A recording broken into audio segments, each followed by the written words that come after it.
Chapitre 4. L'âge de l'église de Smyrne. Apocalypse 2, 8 à 11. Écrit à l'ange de l'église de Smyrne. Voici ce que dit le premier et le dernier, celui qui était mort et qui est revenu à la vie. Je connais tes œuvres, ta tribulation et ta pauvreté, bien que tu sois riche, et les calomnies de la part de ceux qui se disent juifs et ne le sont pas, mais qui sont une synagogue de Satan. Ne crains pas ce que tu vas souffrir. Voici, le diable jettera quelques-uns de vous en prison, afin que vous soyez éprouvés, et vous aurez une tribulation de 10 jours. Sois fidèle jusqu'à la mort, et je te donnerai la couronne de vie. Que celui qui a des oreilles entende ce que l'Esprit dit aux églises.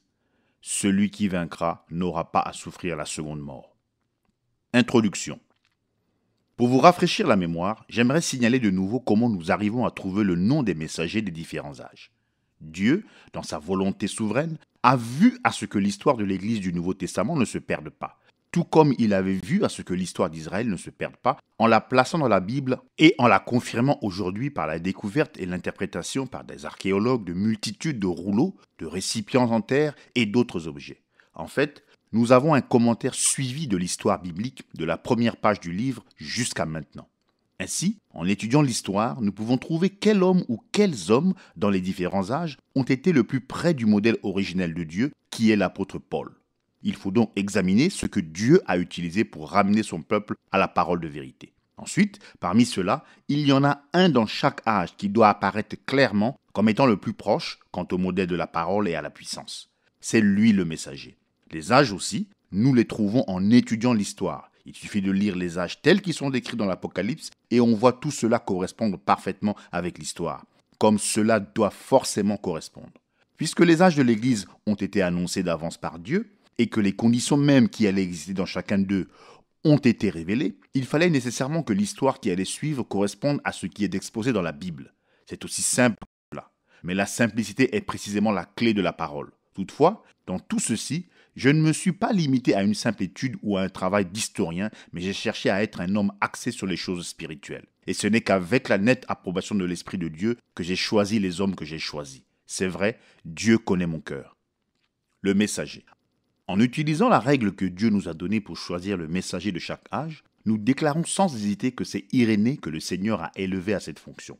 Il était le disciple de Polycarpe, ce grand saint et combattant de la foi. Et il ne fait aucun doute qu'au pied de ce grand homme, il avait fait l'apprentissage de la grâce chrétienne qui coulait de sa vie consacrée. En effet, Polycarpe a été l'un des saints véritablement illustres de tous les âges pour ce qui est d'avoir une vie irréprochable. Vous savez certainement, de par vos propres lectures, que Polycarpe est mort en martyr. Trop vieux pour s'enfuir et trop sincère pour permettre que quelqu'un d'autre le cache et soit puni pour cela, il s'est livré lui-même pour être mis à mort.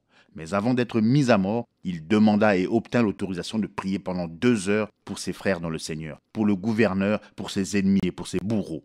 Comme les grands saints de tous les âges, désirant une meilleure résurrection, il a tenu ferme, refusant de renier le Seigneur, et il est mort la conscience libre.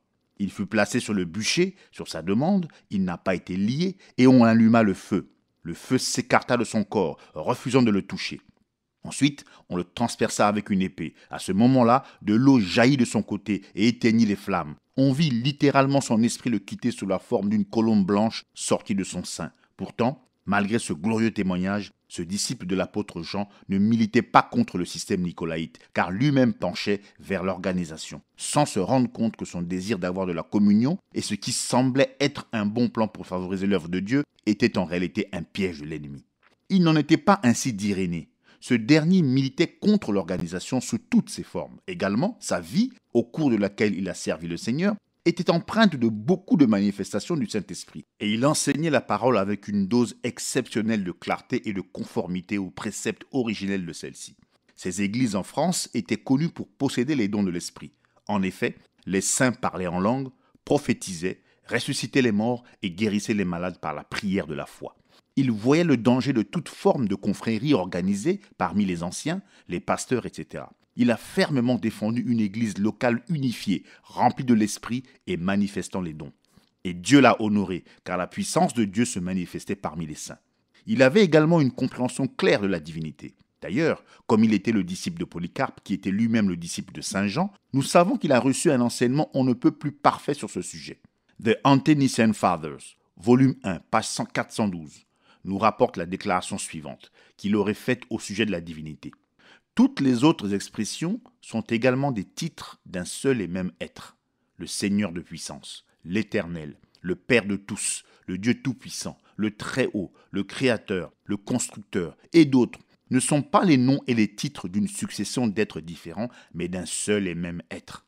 Il dit clairement que ces expressions ne sont que des titres, comme la rose de Saron, l'étoile brillante du matin, le plus beau d'entre 10 000, etc. Et il n'y a qu'un seul Dieu. Son nom est le Seigneur Jésus-Christ. Ainsi, en considérant son adhésion stricte à la parole, sa merveilleuse compréhension des Écritures et la présence de la puissance de Dieu dans ce ministère, c'est lui le bon choix pour l'âge qui nous occupe. C'est vraiment dommage que les autres âges n'aient pas eu dans leur messager un tel équilibre de fruits, de puissance et de conduite dans le Saint-Esprit et dans la parole. Smyrne. La ville de Smyrne était située un peu au nord d'Éphèse, au bord du golfe de Smyrne.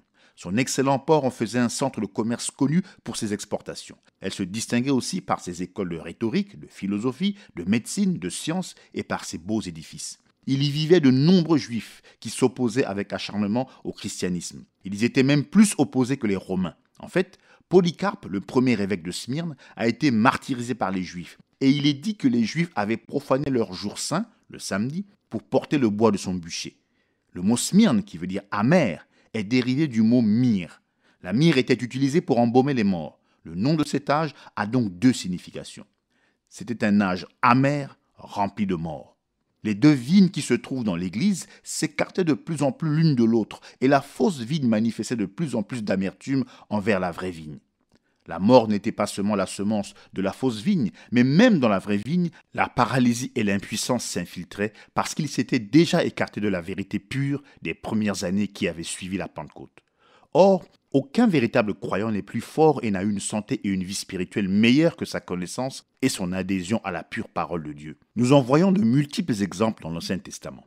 L'organisation se développait rapidement, ce qui confirmait et multipliait la mort des membres, car on déposait la conduite du Saint-Esprit et on remplaçait la parole par des credos, des dogmes et des rites fabriqués par l'homme. Quand Israël a conclu des alliances illégitimes avec le monde, qu'ils ont formé des unions par le mariage, ils ont abouti à ce qu'un jour le monde prenne le contrôle et Babylone a emmené le peuple de Dieu en captivité. Or, quand ils sont partis en captivité, ils avaient des sacrificateurs, un temple et la parole. Mais quand ils sont revenus, ils avaient des rabbins, un ordre théologique de pharisiens, une synagogue et le Talmud.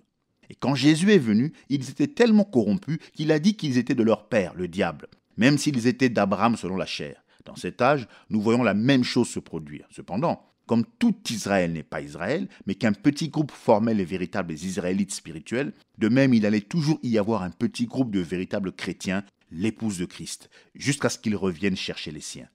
Il y avait dans cette ville deux temples célèbres. L'un était le temple érigé pour le culte de Zeus, et l'autre était élevé à Cybèle. Ces deux temples étaient reliés par la plus belle route de l'Antiquité. La voie dorée. Pour moi, ceci représente la suite du développement du paganisme qui avait déjà commencé dans le premier âge, mais dont l'existence n'était connue qu'à Rome.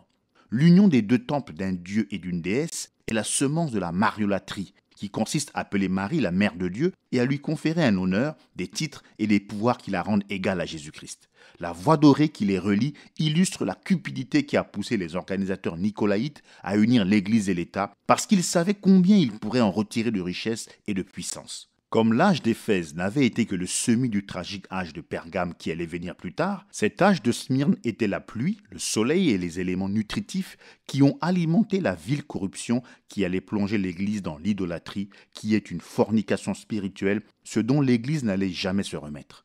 La mort l'avait pénétré des racines jusqu'aux branches, et ceux qui participaient à l'Église participaient à l'amertume et à la mort. Cet âge a duré de 170 à 312 après Jésus-Christ. La salutation. Apocalypse 2:8. Voici ce que dit le premier et le dernier, celui qui était mort et qui est revenu à la vie. Le premier et le dernier, celui qui était mort et qui est revenu à la vie. Ce ne sont pas là les paroles d'un homme. Un simple homme, s'il pouvait parler depuis la tombe, dirait « Je suis le premier et le dernier, celui qui était vivant et qui est mort ». La première chose qui arrive à un homme, c'est qu'il naît, il est vivant, et la dernière chose qui lui arrive, c'est qu'il meurt. Celui qui parle ici n'est donc pas un homme, c'est la divinité. L'homme, Adam, a pris la vie et l'a changée en mort. Mais cet homme, Jésus, a pris la mort et l'a changée en vie. Adam a pris l'innocence et l'a changée en culpabilité. Celui-ci a pris la culpabilité et l'a changée en justice. Adam a pris un paradis et l'a changé en une solitude aux effroyables hurlements. Mais celui-ci revient pour changer une terre secouée et ébranlée par la destruction pour qu'elle devienne un nouvel Éden. Adam a pris une vie de communion et de joie avec Dieu et l'a changé en un désert de ténèbres spirituelles qui ont suscité tout le péché, la dégradation morale, la douleur, les souffrances, la déception et la corruption qui font la guerre à l'âme des hommes. Mais celui-ci a fait sortir de la mort et de la dégradation tragique qui remplissait l'humanité une vie de justice et de beauté, afin que, comme le péché a régné par la mort, ainsi les hommes puissent maintenant régner par la justice, par un seul Jésus-Christ. Et il n'en est pas de son don comme de l'offense, bien qu'elle ait été terrible, mais combien plus glorieux est son don qui procure la vie éternelle. Et le voici qui marche au milieu de ceux qu'il a rachetés, son Église. Et qu'étaient ces rachetés? Beaucoup d'entre eux n'étaient-ils pas comme Paul, des meurtriers et des agents de corruption? Beaucoup d'entre eux n'étaient-ils pas comme le brigand sur la croix, des voleurs et des assassins? Tous sont des trophées de sa grâce. Tous ont été ramenés d'entre les morts. Tous ont été rendus à la vie en Jésus-Christ le Seigneur. Je me demande si vous avez remarqué la salutation adressée au premier âge et si vous avez remarqué celle qui est adressée à cet âge-ci. Mettez-les ensemble. Voici ce que dit celui qui tient les 7 étoiles dans sa main droite, celui qui marche au milieu des églises. Voici ce que dit le premier et le dernier, celui qui était mort et qui est revenu à la vie. C'est une seule et même personne, et il nous fait savoir que l'Église est à lui. Comme la semence du fruit est au milieu du fruit, de même lui, la semence royale, est au milieu de l'Église. Comme la semence seule contient la vie, de même il est pour l'Église la source de la vie. Il marche, ce qui veut dire qu'il prend soin d'elle sans se lasser. Il est le souverain berger qui veille sur les siens. C'est son droit, car il a racheté cette Église par son propre sang. Ce sang est le sang de Dieu. Celui à qui appartient cette Église est Dieu, Dieu lui-même. Il est le premier et le dernier. Ce titre parle d'éternité. Il était mort et il est vivant. Puisqu'il a payé le prix, il est le seul possesseur du temple de Dieu. C'est lui qui le gouverne. C'est lui qui y est adoré. Il a horreur que quiconque prenne la position de Seigneur et l'autorité qui lui revienne. C'est sans aucun doute pour mettre les gens en garde et pour les réconforter qu'il se présente à chaque âge comme étant la divinité. Il met en garde la fausse vigne et il réconforte la vraie vigne. C'est lui le seul vrai Dieu tout-puissant. Écoutez-le et vivez. La condition de l'âge. Apocalypse 2:9. Je connais tes œuvres, ta tribulation et ta pauvreté, bien que tu sois riche, et les calomnies de la part de ceux qui se disent juifs et ne le sont pas, mais qui sont une synagogue de Satan. De toute évidence, la clé de cet âge est la tribulation. Si le premier âge avait des tribulations, il y a tout au long de ce deuxième âge des tribulations prévues et d'une intensité accrue. Sans aucun doute, ces paroles de Paul s'appliquent-elles à la masse des chrétiens où qu'ils soient dans le monde et dans tous les âges. Hébreux 10, 32 à 38. Souvenez-vous de ces premiers jours où, après avoir été éclairés, vous avez soutenu un grand combat au milieu des souffrances. D'une part, exposé comme un spectacle aux opprobres et aux afflictions, et de l'autre, vous associant à ceux dont la position était la même. En effet, vous avez eu de la compassion pour les prisonniers, et vous avez accepté avec joie l'enlèvement de vos biens, sachant que vous avez dans les cieux des biens meilleurs et qui durent toujours. N'abandonnez donc pas votre assurance, à laquelle est attachée une grande rémunération. Car vous avez besoin de persévérance, afin qu'après avoir accompli la volonté de Dieu, vous obteniez ce qui vous est promis. Encore un peu de temps. Celui qui doit venir viendra, et il ne tardera pas. Et le juste vivra par la foi. Mais s'il se retire, mon âme ne prend pas plaisir en lui. Pour s'être simplement associé avec des vrais croyants, des gens au cœur bon pourraient bien recevoir la mort en retour de leur bonté. Ici, le Seigneur de Tout-Puissant dit « Je sais ». Le voici qui marche au milieu de son peuple. Le voici le souverain berger du troupeau. Mais est-ce qu'il empêche la persécution? Est-ce qu'il retient la tribulation? Non, pas du tout. Il se contente de dire « Je connais ta tribulation, je n'oublie absolument pas tes souffrances ». Quelle pierre d'achoppement pour beaucoup de gens. Comme Israël, ils se demandent si Dieu les aime réellement. Comment Dieu peut-il être juste et rempli d'amour alors qu'il reste là à regarder souffrir son peuple? C'est la question qu'il posait dans Malachie 1, 1 à 3. Oracle, parole de l'Éternel à Israël par Malachie. Je vous ai aimé, dit l'Éternel, et vous dites, en quoi nous as-tu aimés? Ésaü n'est-il pas frère de Jacob, dit l'Éternel?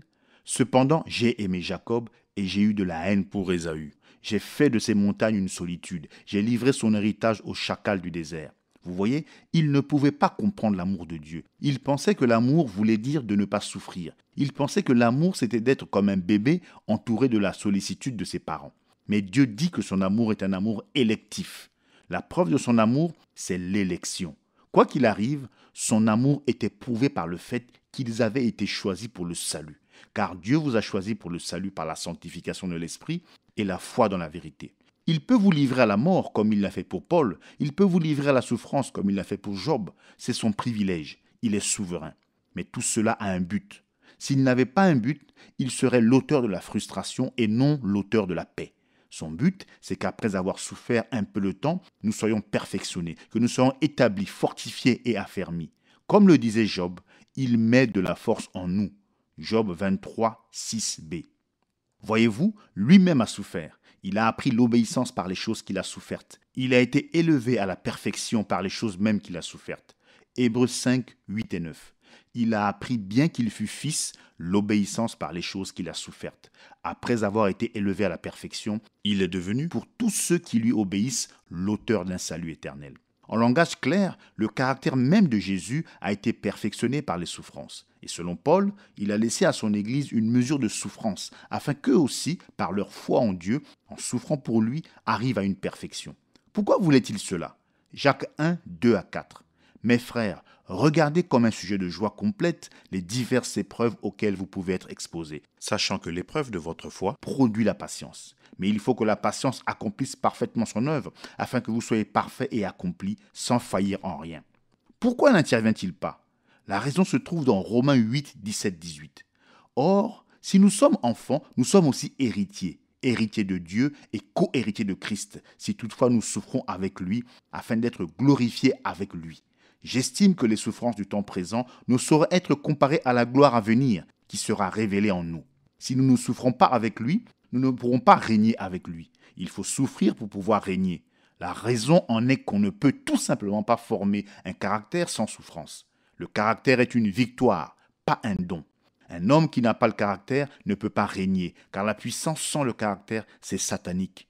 Mais la puissance avec le caractère est apte à régner. Et puisqu'il veut que nous partagions même son trône, tout comme lui a vaincu et s'est assis sur le trône de son Père, alors nous aussi, nous devons vaincre pour nous asseoir avec lui.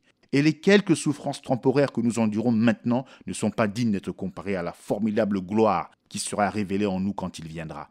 Oh, quels trésors sont réservés à ceux qui sont prêts à entrer dans son royaume par beaucoup de tribulations. Ne soyez pas surpris.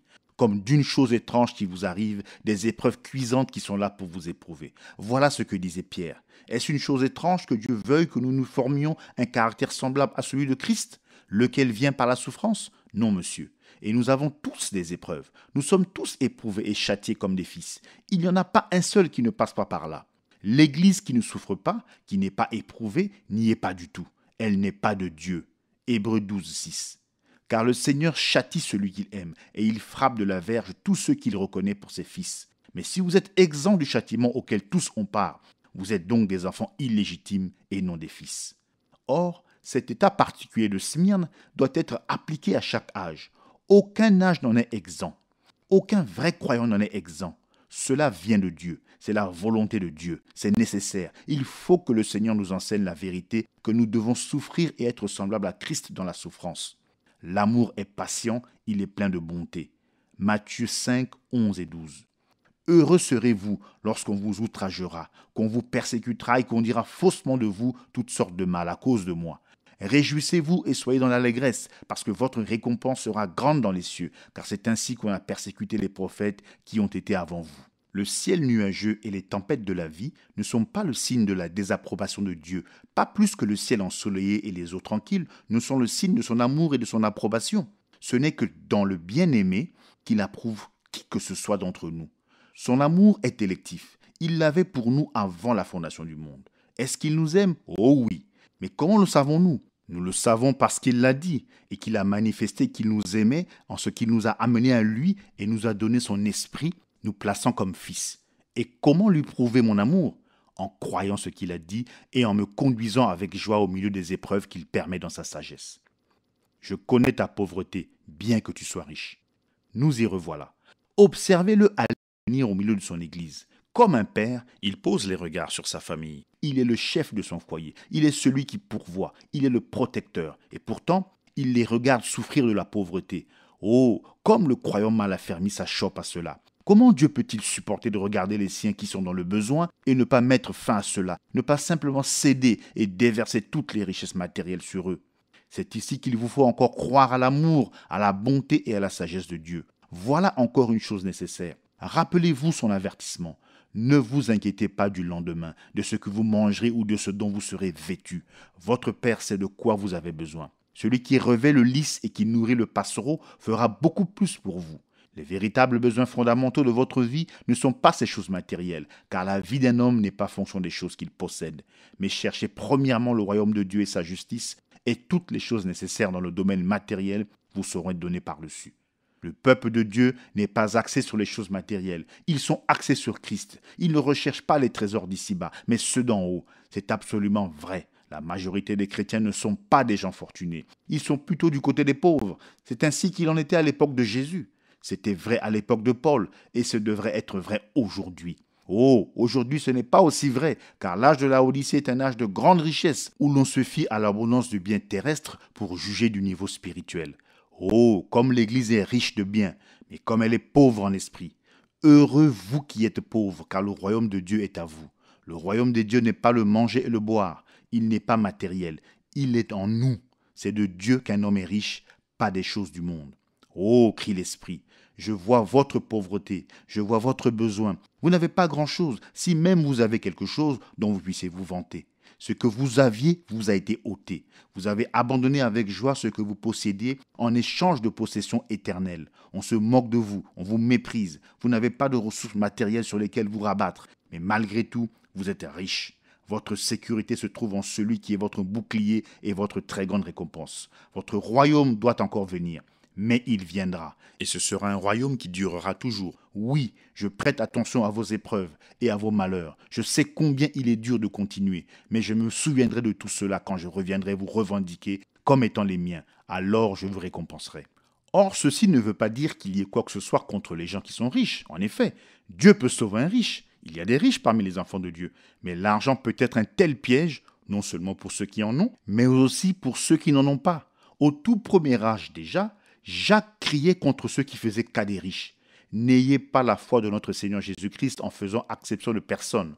Là, les pauvres essayaient de passer de la pommade aux riches pour qu'ils les aident, au lieu de se confier en Dieu. Ne le faites pas, disait Jacques, ne le faites pas. L'argent n'est pas tout, ce n'est pas l'argent qui est la réponse. Et aujourd'hui non plus, ce n'est pas la réponse. Nous avons plus de richesses que jamais, et pourtant, les réalisations sur le plan spirituel se font moins nombreuses. Ce n'est pas avec l'argent que Dieu travaille, il agit par son esprit, et cette action de l'esprit ne vient que dans une vie consacrée à la parole. La synagogue de Satan. Apocalypse 2, 9b. Je connais les calomnies de la part de ceux qui se disent juifs et ne le sont pas, mais qui sont une synagogue de Satan.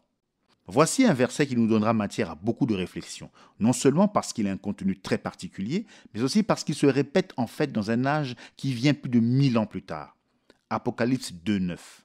Je connais tes œuvres, ta tribulation et ta pauvreté, bien que tu sois riche, et les calomnies de la part de ceux qui se disent juifs et ne le sont pas, mais qui sont une synagogue de Satan. Pour commencer, le mot juif ne s'applique pas à la religion du peuple juif. Il ne s'applique qu'au peuple de Juda, exactement dans le même sens où moi, je dirais que je suis irlandais d'origine. Ces personnes disaient être de vrais juifs, des véritables juifs par naissance. Ils étaient des menteurs. Ils n'étaient juifs ni par naissance, ni par religion. Si tout ceci est vrai, qu'étaient-ils donc ? Ils étaient un peuple séduit qui faisait déjà partie de l'Église. Ils appartenaient à la fausse vigne. Ils n'étaient pas de la véritable Église, mais de la fausse Église, car Dieu dit qu'ils sont une synagogue de Satan. Or, le mot traduit par synagogue n'est pas le même mot que celui qui désigne l'Église. Dans la Bible, Église signifie ceux qui ont été appelés à sortir, ou les appelés hors d'eux. Le psalmiste dit de ses élus, « Bienheureux celui que tu as choisi et que tu fais approcher. Il habitera tes parvis. » Psaume 65, 4. Mais synagogue veut dire assemblée ou rassemblement. Ce peut être une bonne ou une mauvaise chose, mais dans ce cas-ci, c'en est une mauvaise, car ce sont ici ceux dont le rassemblement ne vient pas de Dieu, mais d'eux-mêmes. Ésaïe disait d'eux, « Voici ils s'assembleront, mais ce ne sera pas de par moi. Celui qui s'assemble contre toi tombera à cause de toi. » Ésaïe 54:15. Et comme ceux-ci étaient assurément opposés à la vraie vigne, un jour Dieu les détruira. Mais pourquoi avons-nous des gens qui se sont mêlés dans le cadre de l'Église et qui se disent juifs? En voici la raison. Comme ils étaient des menteurs, ils pouvaient prétendre ce qu'ils voulaient. Ils pouvaient dire ce qu'ils voulaient comme si c'était vrai et s'en tenir à cela. Et dans ce cas-ci, ils pouvaient mentir avec une très grande ambition comme mobile. L'Église primitive n'était-elle pas presque entièrement, sinon entièrement composée de juifs qui étaient ainsi les membres originels de son corps? Les 12 apôtres étaient juifs et les apôtres qui sont venus par la suite étaient soit des juifs, soit des prosélytes. Ainsi, si des hommes juraient qu'ils étaient juifs, cela leur permettait d'avoir la prééminence et de prétendre être ceux de l'origine. Dites un mensonge. Tenez-vous-y. Les faits, l'histoire, peu importe. Contentez-vous de le dire et de le répéter aux gens et les gens finiront par l'accepter. Avez-vous saisi quelque chose là? N'est-ce pas le même esprit qui se trouve en plein dans l'Église aujourd'hui? N'y a-t-il pas un groupe qui prétend être la véritable Église de l'origine et qu'il n'y a de salut qu'en elle? Ne prétendent-ils pas avoir les clés du royaume qu'ils ont reçues de Pierre? Ne prétendent-ils pas que Pierre était leur premier pape et qu'il habitait Rome alors qu'il n'y a absolument aucun fait historique qui l'indique? Et même les plus instruits et les plus calés de ses adhérents croient à ces mensonges. La synagogue de Satan. Et si Satan est son père et qu'il est le père du mensonge, alors il n'est pas étonnant que ceux de sa synagogue soient eux aussi des menteurs. Prenez l'idée du blasphème. Dans ce cas-ci, ces gens de la synagogue de Satan ne blasphémaient pas contre Dieu, même si cela va sans dire, mais ils blasphémaient contre la véritable Église, certainement. Tout comme Caïn a persécuté et tué Abel, parce qu'il, Caïn, était du malin, et tout comme les tenants morts et formalistes du judaïsme, Jésus a dit qu'ils avaient pour père le diable, ont essayé de détruire les chrétiens au cours des premières années du premier âge. Nous voyons ici ce même groupe, la fausse vigne, essayer de plus belle de détruire le vrai croyant dans le deuxième âge. Cet esprit antichrist se développe. Le groupe qui s'est introduit petit à petit dans l'Église par ses œuvres, le nicolaïsme, ne craint plus d'être reconnu, mais s'est organisé ouvertement en un groupe qui se rassemble de lui-même et qui s'oppose à la véritable Église avec une hostilité non masquée. Maintenant, quand je dis qu'il s'agissait d'une église antichrist organisée, je vous donne la vérité historique attestée. La première église qui avait été fondée à Rome, nous remontons son histoire dans l'âge de Pergame, avait déjà changé la vérité de Dieu en mensonge en introduisant une religion païenne avec des noms et des contenus chrétiens. Déjà au deuxième âge, elle était tellement païenne, tout en prétendant être la véritable église, que Polycarpe a fait un voyage d'à peu près 1500 milles 2500 km, alors qu'il était très âgé, pour venir les supplier de revenir. Ils n'ont pas voulu le faire. Ils avaient une hiérarchie et une organisation solide et ils avaient complètement quitté la parole. C'est donc là la synagogue de Satan, pleine de blasphèmes, qui renfermait déjà les semences de la doctrine du nicolaïsme et qui allait bientôt devenir le véritable siège ou la puissance de la religion satanique. Ceci est tout à fait exact, car Apocalypse 2:9b ne dit pas que ces gens sont de la synagogue de Satan, mais qu'ils sont la synagogue de Satan. L'esprit antichrist n'est pas nouveau. Ce n'est pas quelque chose qui vient d'arriver dans les âges de l'Église. Il est là depuis le début. Pour bien comprendre comment il agit, comment il s'oppose à Dieu et comment il prend le contrôle de l'Église, regardez-le à l'œuvre dans l'Ancien Testament. Examinons cet esprit, comme il se manifestait en Israël qui sortait d'Égypte pour devenir l'Église dans le désert. Tout comme l'Église primitive a débuté sous le pur ministère du Saint-Esprit, avec des signes, des prodiges et des manifestations comme la prophétie, le parler en langue et l'interprétation, la sagesse, la connaissance et la guérison, de même à l'époque du peuple d'Israël, quand ils ont quitté l'Égypte, ils étaient sous la conduite de l'Esprit de Dieu qui se manifestait par des dons. C'est Dieu qui conduisait le peuple. En fait, c'était lui leur roi. Il était un roi père. Il prenait soin d'Israël comme un homme prend soin de sa famille. Il les nourrissait, il combattait pour eux, il aplanissait leurs difficultés et il réglait leurs problèmes. Il s'occupait continuellement d'eux. Ils étaient la seule nation pour laquelle il était réellement Dieu. Mais un jour, ils ont regardé autour d'eux et ils ont vu les Philistins et d'autres nations qui étaient gouvernées par des rois. Cela a attiré leur attention et ils ont décidé qu'il fallait qu'ils donnent une dimension humaine à leur gouvernement. Alors ils ont voulu avoir un roi. Or Dieu allait lui-même donner cette dimension humaine à leur gouvernement par la personne du Seigneur Jésus-Christ. Mais ils l'ont devancé. Satan connaissait le plan de Dieu. C'est pourquoi il a mis dans le cœur des gens le désir de devancer Dieu, la parole. Quand ils se sont adressés à Samuel pour demander un roi, Samuel en a été tellement consterné que le cœur a failli lui manquer. Dieu avait conduit son peuple au moyen de ce prophète consacré, confirmé par les Écritures, et celui-ci avait le sentiment qu'on l'avait rejeté. Il a rassemblé le peuple et les a suppliés de ne pas se détourner du Dieu qui les avait portés comme des enfants, qui les avait fait prospérer et qui les avait bénis. Mais ils ont persisté. Ils ont dit à Samuel, « Tu ne nous as jamais mal conduits. Tu n'as jamais été malhonnête dans les questions financières. Tu as fait de ton mieux pour nous garder alignés sur la parole du Seigneur. Nous apprécions les miracles, la sagesse, Dieu qui pourvoit et nous protège. Nous croyons à cela. Nous aimons cela. Et d'ailleurs, nous ne voulons pas nous en défaire. C'est seulement que nous voulons un roi qui nous conduise au combat. Mais bien sûr, quand nous irons au combat, nous voulons toujours que les sacrificateurs avancent en premier et que Judas suive. Et nous sonnerons de la trompette, nous crierons et nous chanterons. Nous n'avons pas l'intention d'arrêter quoi que ce soit de cela. Mais nous voulons un roi qui soit l'un d'entre nous pour nous conduire. Et Dieu dit à Samuel, « Vois-tu, ce n'est pas toi qu'ils ont rejeté, mais c'est moi qu'ils ont rejeté. C'est mon gouvernement. » Quelle tragédie! Ils étaient bien loin de se rendre compte qu'en demandant à Dieu de leur permettre d'être comme le reste du monde, ils le rejetaient. En effet, Dieu avait décrété que son peuple devait agir différemment du monde. Ils ne sont pas du monde, ils n'ont pas la même apparence que le monde, et ils n'agissent pas comme le monde. Ils ont été crucifiés au monde, et le monde a été crucifié pour eux. 2 Corinthiens 6, 17 et 18.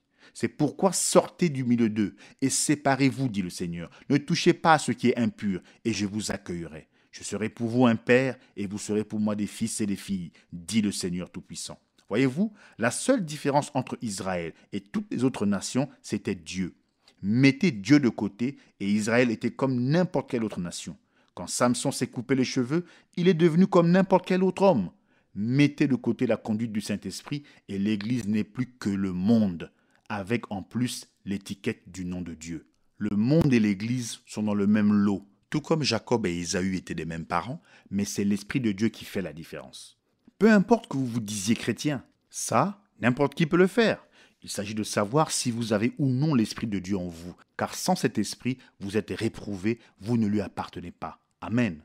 Il n'y a pas bien longtemps, je demandais à une dame si elle était chrétienne. Elle m'a dit, « Vous saurez, monsieur, que je fais brûler un cierge tous les soirs. Mais qu'est-ce que cela peut bien avoir comme rapport ? Que je sois méthodiste, baptiste ou pentecôtiste, cela n'a absolument aucun rapport. Il s'agit d'avoir le Saint-Esprit, sinon on périt. » Eh bien, dès le début, dans l'Église primitive, les gens se sont mis à réfléchir et à raisonner pour trouver comment faire mieux que Dieu. Les œuvres des Nicolaïtes commençaient à se montrer. Alors un groupe s'est formé. Ils se sont éloignés du modèle de la parole. Il suffit de changer une seule parole et ce petit peu de levain fait ensuite lever toute la pâte. Celui qui pêche contre un seul point de la loi devient coupable de tous. Ève n'a changé qu'une seule parole, cela suffit. Et une fois que ce groupe centré sur Satan était formé, il a commencé à haïr et à combattre les vrais croyants en affirmant avec insistance que c'était eux, ceux du dehors, qui étaient l'Église de Dieu. Regardez comme l'organisation produit la haine, elle détruit la communion, elle crée l'amertume. C'est ce que signifie la myrrhe. Souille plusieurs personnes. Ainsi, de plus en plus de souillures entraient. Chaque âge allait en ressentir les séquelles. L'église de Smyrne s'était beaucoup éloignée de l'original. Elle était devenue hybride. Elle s'était hybridée comme Ève l'avait fait. Vous savez qu'un hybride vient par le croisement de deux espèces. Le résultat n'est pas pur comme l'était l'original. Il est bâtard. Eh bien, quand Ève a laissé la bête mêler sa semence à la sienne, elle a produit une créature appelée Caïn qui n'était pas un pur humain. Il était du malin. Remarquez comme il était différent d'Abel. Remarquez comme il était différent de Seth. Il haïssait Dieu, il ne voulait pas obéir à la parole, et il a persécuté et tué le juste. Il s'est élevé au-dessus de la parole de Dieu. L'Église, elle aussi, a quitté ce qu'elle était à l'origine. Elle est hybride, c'est-à-dire que l'Église de nom est hybride. Les gens disent « je suis baptiste ». Au commencement, il n'en était pas ainsi. « Je suis méthodiste ». Au commencement, il n'en était pas ainsi. Au lieu de la pure parole de Dieu, au lieu d'avoir dans l'Église des hommes remplis de l'Esprit et conduits par la révélation que donne l'Esprit, on a maintenant des credos, des règlements et les hypothèses savantes d'hommes instruits. L'instruction a remplacé la révélation. La raison a remplacé la foi. Les programmes ont remplacé la louange spontanée par le Saint-Esprit. Au commencement, il n'en était pas ainsi. L'espèce entière a changé. Elle est devenue une Église hybride. Or donc, quand l'Église devient hybride, va-t-elle produire de purs chrétiens ? Elle ne peut pas le faire. La vie ou semence qui fait naître les chrétiens n'est pas en eux. L'espèce produit selon son espèce. Les baptistes produisent d'autres baptistes qui se comportent comme des baptistes. Les méthodistes produisent des méthodistes qui se comportent comme des méthodistes. Aucun d'eux n'est connu pour avoir la puissance de Dieu et ils ne le peuvent pas parce que cette puissance est absente. Ils sont connus pour l'apparat de leur adoration de Dieu, pour leur credo et leurs dogmes. Vous parlez d'hybride. Savez-vous quel est l'hybride le plus connu au monde? Il est avec nous depuis très longtemps. C'est le mulet. C'est le croisement de l'âne et du cheval. C'est un curieux animal. Il ne peut pas se reproduire. Il n'a pas de vie qui puisse faire cela. Mais parler d'un travail, il travaille plus dur que le cheval ou que l'âne. Mais observez sa nature. Il est têtu et on ne peut jamais lui faire confiance. C'est l'illustration parfaite de la religion hybride. Un croisement de lumière et de ténèbres, car le cheval est le type du vrai croyant et l'âne représente le croyant inique. Mêlez les deux et vous avez une religion stérile formaliste. Elle n'a pas la semence de vie, elle est morte. Elle parle de la vérité, mais elle ne peut pas la produire. Dieu n'est pas en elle et pourtant elle se rassemble pour parler de Dieu tout en reniant systématiquement sa puissance. Ils renient la parole au nom même du Seigneur et il n'y a jamais d'espoir pour eux. Vous rendez-vous compte qu'aucune religion organisée n'a jamais eu un réveil? Jamais. Une fois qu'ils ont formé une organisation, ils sont morts. Ils ne pourront jamais revenir. Non, monsieur, je peux vous montrer cela en type. Dans Exode 13:13, tu rachèteras avec un agneau tout premier-né de l'âne. Et si tu ne le rachètes pas, tu lui briseras la nuque. Tu rachèteras aussi tout premier-né de l'homme parmi tes fils. Voyez-vous, l'âne peut être racheté. Tout malheureux pécheur peut être racheté par le sacrifice sanglant de Jésus-Christ, ou s'il rejette Christ, être lui-même rejeté. Mais on ne rachète pas le mulet. Il n'y a pas de rédemption pour lui. Il n'y a pas de sang pour lui. Ce n'est pas possible, parce que le mulet trouve refuge dans l'Église, alors que l'âne trouve refuge dans le sang. Le mulet n'a pas de semence en lui qui puisse être vivifiée, mais l'âne, lui, a une semence. Tenez, il y a quelques semaines seulement, je lisais un éditorial. Oui, c'était un éditorial écrit par un homme d'affaires inconverti, pas par un chrétien. Il disait que les églises l'intriguaient. Il n'arrivait pas à les comprendre. Elles avaient des séminaires remplis de professeurs qui enseignaient la parole de Dieu pour la détruire. Et cet homme n'arrivait pas à concevoir cela. Il en était ébahi. Il disait qu'il pouvait comprendre que des athées, des communistes, des libres penseurs ou d'autres personnes fassent cela. Mais que l'Église elle-même détruise la parole de Dieu équivalait à un meurtre avec préméditation. Voilà votre religion hybride. Amérique, réveille-toi avant qu'il ne soit trop tard. Quand l'Église s'éloigne de la parole, elle est prête à croire n'importe quoi. C'est comme Ève. À la naissance de Caïn, elle a dit « J'ai formé un homme avec l'aide de l'Éternel ». Vous rendez-vous compte qu'elle le pensait vraiment? Elle pensait qu'elle avait eu un homme de l'Éternel? Voyez-vous, une fois qu'elle avait été séduite en acceptant la parole de Satan au lieu de la parole de Dieu, elle pensait que tout ce qu'elle disait était juste. Si elle disait qu'elle avait eu un homme qui venait de Dieu, alors elle avait eu un homme qui venait de Dieu. Mais Dieu a établi des lois dans son univers. Une bonne semence ne peut produire qu'un bon fruit, et la mauvaise semence ne peut produire qu'un mauvais fruit. Or, les deux semences, bien que différentes, utilisent la même terre, les mêmes éléments nutritifs, la même humidité et le même soleil. Mais elles produiront chacune selon son espèce. Remarquez quelle a été l'histoire de la lignée de Caïn. Remarquez quelle a été l'histoire de la lignée de Seth. Il n'y avait qu'une seule différence entre les deux, la semence originelle. Rien d'autre. Si vous examinez bien cette affirmation d'Ève, vous remarquerez qu'elle avait une meilleure compréhension que beaucoup de gens ne le pensent. Elle n'a pas attribué le Fils à Satan, ce qui aurait rendu ce dernier égal à Dieu. Seul Dieu pouvait créer l'ovule dans le sein de Marie. Satan ne pouvait pas faire cela. Ève le savait. Satan peut seulement pervertir. Il l'a donc séduite avec la mauvaise semence. C'est la semence du serpent qui a produit Caïn. C'est la semence d'Adam qui a produit Abel et Seth. Ces semences ont subi exactement le même processus, mais les enfants étaient différents parce qu'ils étaient issus de semences différentes. Elle croyait que Caïn était venu de Dieu. Elle a accepté le mensonge du diable comme étant la vérité de Dieu. C'est exactement ce que nous avons maintenant. Des églises se posent comme des sources de vérité, mais la vérité n'est pas en elles. Pourtant, les enfants qu'elles ont engendrés jurent par elles et vont jusqu'à tuer pour défendre leur erreur. Si vous pensez que j'exagère, lisez en entier le chapitre 3 de 2 Timothée et les 5 premiers versets du chapitre 4. 2 Timothée 4, 1 à 5. Je t'en conjure devant Dieu et devant le Seigneur Jésus-Christ, qui doit juger les vivants et les morts, et au nom de son avènement et de son royaume, prêche la parole, insiste en toute occasion, favorable ou non, reprend, censure, exhorte avec toute douceur et en instruisant.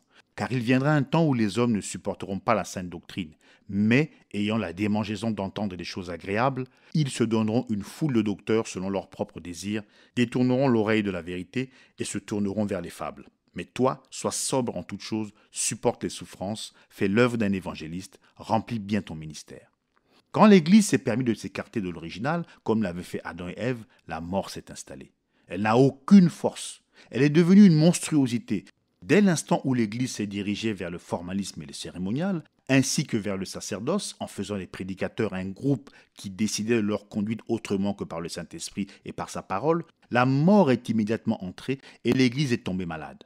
En tombant malade, elle s'est transformée en un groupe de gens sans puissance, dont la seule arme était l'argumentation. Elle ne pouvait rien produire dans l'esprit, car ses espoirs reposaient sur des programmes et non sur la foi dans sa parole.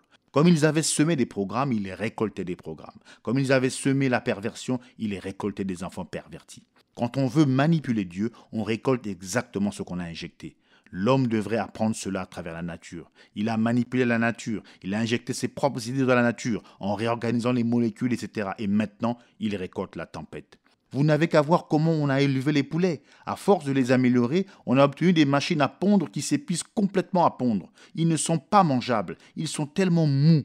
Ce n'est pas de la bonne nourriture. On injecte des produits dans la viande que nous mangeons et ces produits amènent des transformations du corps humain. Les hanches des femmes s'amincissent et leurs épaules s'élargissent. Et pour les hommes, c'est le contraire. Or, si en manipulant la nature, on obtient des monstruosités et des retours de flamme, qu'est-ce qui va arriver si on transforme la vérité en mensonge? La réponse, c'est qu'on va obtenir un système de religion antichrist, loin de Dieu, tellement perverti qu'il ne ressemblera plus à l'original et qui ne produira plus la même chose que l'original. La seule réponse de Dieu à une telle situation, c'est l'étang de feu. Ce pauvre âge de Smyrne se mourait.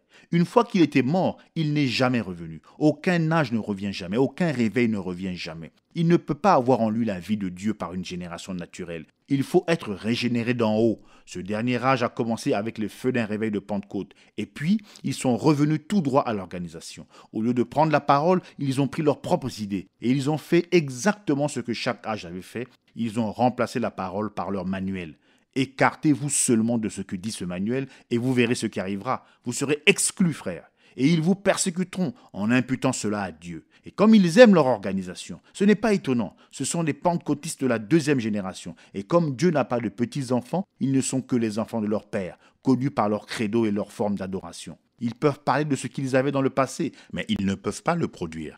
Avant, ils avaient l'éclair, mais maintenant, à peu près tout ce qui leur reste, c'est le tonnerre. Mais qu'ils vous parlent de la gloire de leur mouvement, ils diront « Oui, monsieur, sachez que ceci est un mouvement qui n'a pas été initié par l'homme. Il est venu spontanément. L'Esprit est descendu dans le monde entier. Oui, monsieur, nous avons ce qu'ils avaient à la Pentecôte. Cela ne venait pas des hommes, mais de Dieu. Alors pourquoi ne l'ont-ils pas gardé ainsi? Si c'est Dieu qui l'a lancé, comment se fait-il que Dieu n'a pas pu l'entretenir et le terminer?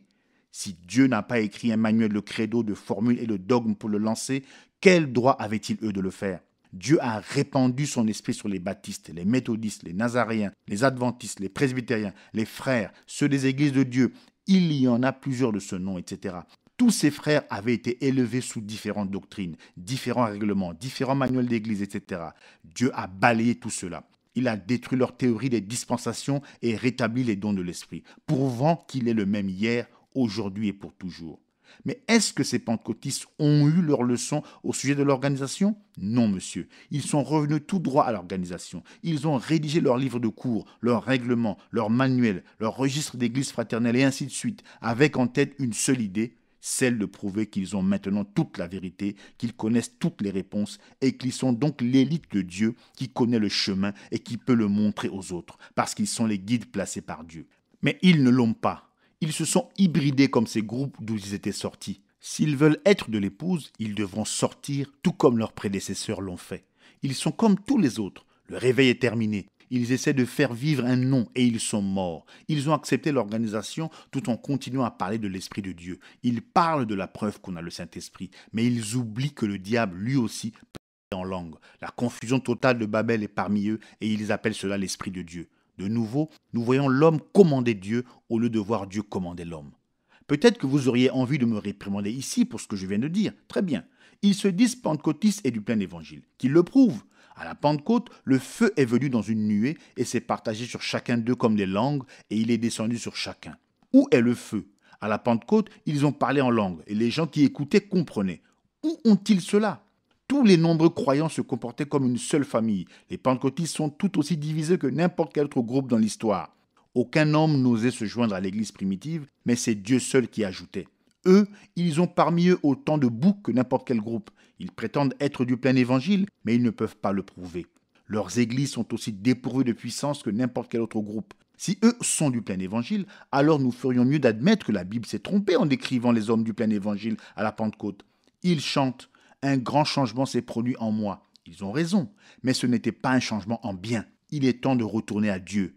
Ils font vivre un nom, mais ils sont morts. Le parler en langue n'est pas le signe d'un réveil, c'est le signe de la mort. Le parler en langue était le signe que la pompeuse religion des Juifs était terminée, qu'une nouvelle ère avait commencé. Aujourd'hui, le parler en langue fait descendre le rideau sur les âges de l'Église des nations. Et l'Évangile retourne aux Juifs. Les gens disent que le parler en langue annonce un grand mouvement spirituel. Ils ont raté le coche. La vérité, c'est qu'il est le signe de la fin de toutes les idées, les programmes et les royaumes des hommes, et que le royaume de Dieu est introduit. Réveille-toi, peuple de Dieu, réveille-toi. Si vous pensez que ce n'est pas vrai, écoutez ceci. Dans le monde entier, aussi bien dans les groupes pentecôtistes que dans les groupes fondamentalistes, on forme des organisations d'hommes d'affaires. Ils ont envahi la chair sans avoir un appel de Dieu. Ils se sont fait passer pour des pêcheurs d'hommes et pour les fondateurs d'un mouvement de Dieu. Et ils disent que le ministère d'Éphésiens 4, 10 à 13, ce don que Dieu a fait à l'Église a échoué et que par conséquent, eux prennent la relève. Nous voici en plein dans l'accomplissement de la prophétie de ce qu'on appelle la révolte de Corée et ils ne se rendent même pas compte que c'est eux qui ont accompli cette prophétie. Ils continuent aveuglément à prêcher leurs expériences en guise de vérité. Que Dieu ait pitié d'eux, que leurs yeux s'ouvrent avant qu'il ne soit trop tard. Oh, écoutez-moi. Quand le prestige de l'argent, l'influence sociale, l'habileté en affaires ou les capacités intellectuelles ont-ils rendu un homme apte à être un conducteur spirituel ou quand ces choses ont-elles donné un quelconque poids à la parole de Dieu? Et dès que les choses matérielles ou les valeurs humaines commencent, d'une quelconque manière, à être prises comme le moyen d'agir de Dieu, au lieu que ce soit le Saint-Esprit et lui seul, alors nous combattons contre Dieu et non pour lui. Je veux maintenant bien préciser ceci. Je ne suis pas du tout contre le fait d'avoir des anciens dans l'Église. Non, monsieur. Et ceci vaut même si l'ancien est aussi pauvre qu'un homme a jamais été pauvre, ou s'il est l'homme le plus riche du monde, pourvu qu'il soit un ancien de cœur et d'action. Je n'hésiterai à redonner aucun homme qui remplisse vraiment les conditions spirituelles d'ancien ou de diacre, quelle que soit sa situation financière ou son rang social. Mais quand on voit entrer dans l'Église une structure sociale ou financière qui divise les gens de quelque façon que ce soit, ce n'est pas de Dieu. C'est encore un signe de l'époque, dans cet âge de Laodicée où nous vivons, âge qui est riche physiquement, mais pauvre spirituellement. Je connais ta pauvreté. Avez-vous remarqué que leur pauvreté est reliée à la synagogue de Satan dans ce même verset? Oui, c'est l'organisation riche et puissante qui détient toutes les richesses et qui rejette toujours les gens modestes qui servent Dieu. Quand l'Esprit de Dieu agit dans le cœur des gens, qui doit abandonner les bâtiments et les biens? C'est toujours le petit troupeau qui perd au profit des grandes organisations. Et où les gens vont-ils ensuite? Ils font le culte dans des maisons, dans des vieux entrepôts et dans des sous-sols, tout comme ils le faisaient quand ils allaient dans les catacombes. Ces gens étaient pauvres des biens de ce monde, assurément, mais ils étaient riches en esprit. Je connais leur calomnie. L'idée ici n'est pas que ces menteurs blasphèment contre Dieu, bien que cela aille sans dire, mais ils blasphèment contre la véritable Église. C'est toujours ainsi. Les Juifs de Jérusalem ont blasphémé contre l'Église au commencement. Les polythéistes païens ont fait la même chose. Si on parle mal de quelqu'un, ce sera toujours de la vraie semence. À l'époque de Néron, les chrétiens étaient accusés de tous les malheurs, même de l'incendie de Rome. Dans les pays communistes, le petit troupeau est toujours le premier à être examiné, même si en réalité il est insignifiant par sa taille. Les chrétiens, bien qu'ils soient des personnes gentilles, honnêtes, qui ne font que du bien, on les persécutera toujours dans le but de les détruire physiquement. La raison de ceci, c'est parce qu'ils sont un reproche pour les impies. Ils apparaissent aux yeux des méchants comme une réprimande sévère. Et bien que les justes n'aient aucune intention de faire du mal aux méchants, mais qu'ils ne veuillent faire que du bien, ils se retrouvent inévitablement impliqués comme l'a été Jean-Baptiste avec Hérode. En effet, Jean ne voulait faire de mal ni à Hérode, ni à sa femme, mais seulement leur épargner la colère de Dieu. Non seulement cela a été l'objet d'une incompréhension absolue et d'une opposition totale, mais cela a coûté la vie à Jean. Et le peuple de Dieu, malgré tout le bien qu'il fait, subit toujours la honte publique et la mort. Il doit certainement y avoir quelques forces sinistres qui animent des gens pour qu'ils soient dépourvus de conscience au point de rendre le mal à ceux qui leur font du bien. Oui, cette force existe, c'est Satan. La réponse se trouve dans le verset suivant. 10 années de tribulation. Apocalypse 2:10.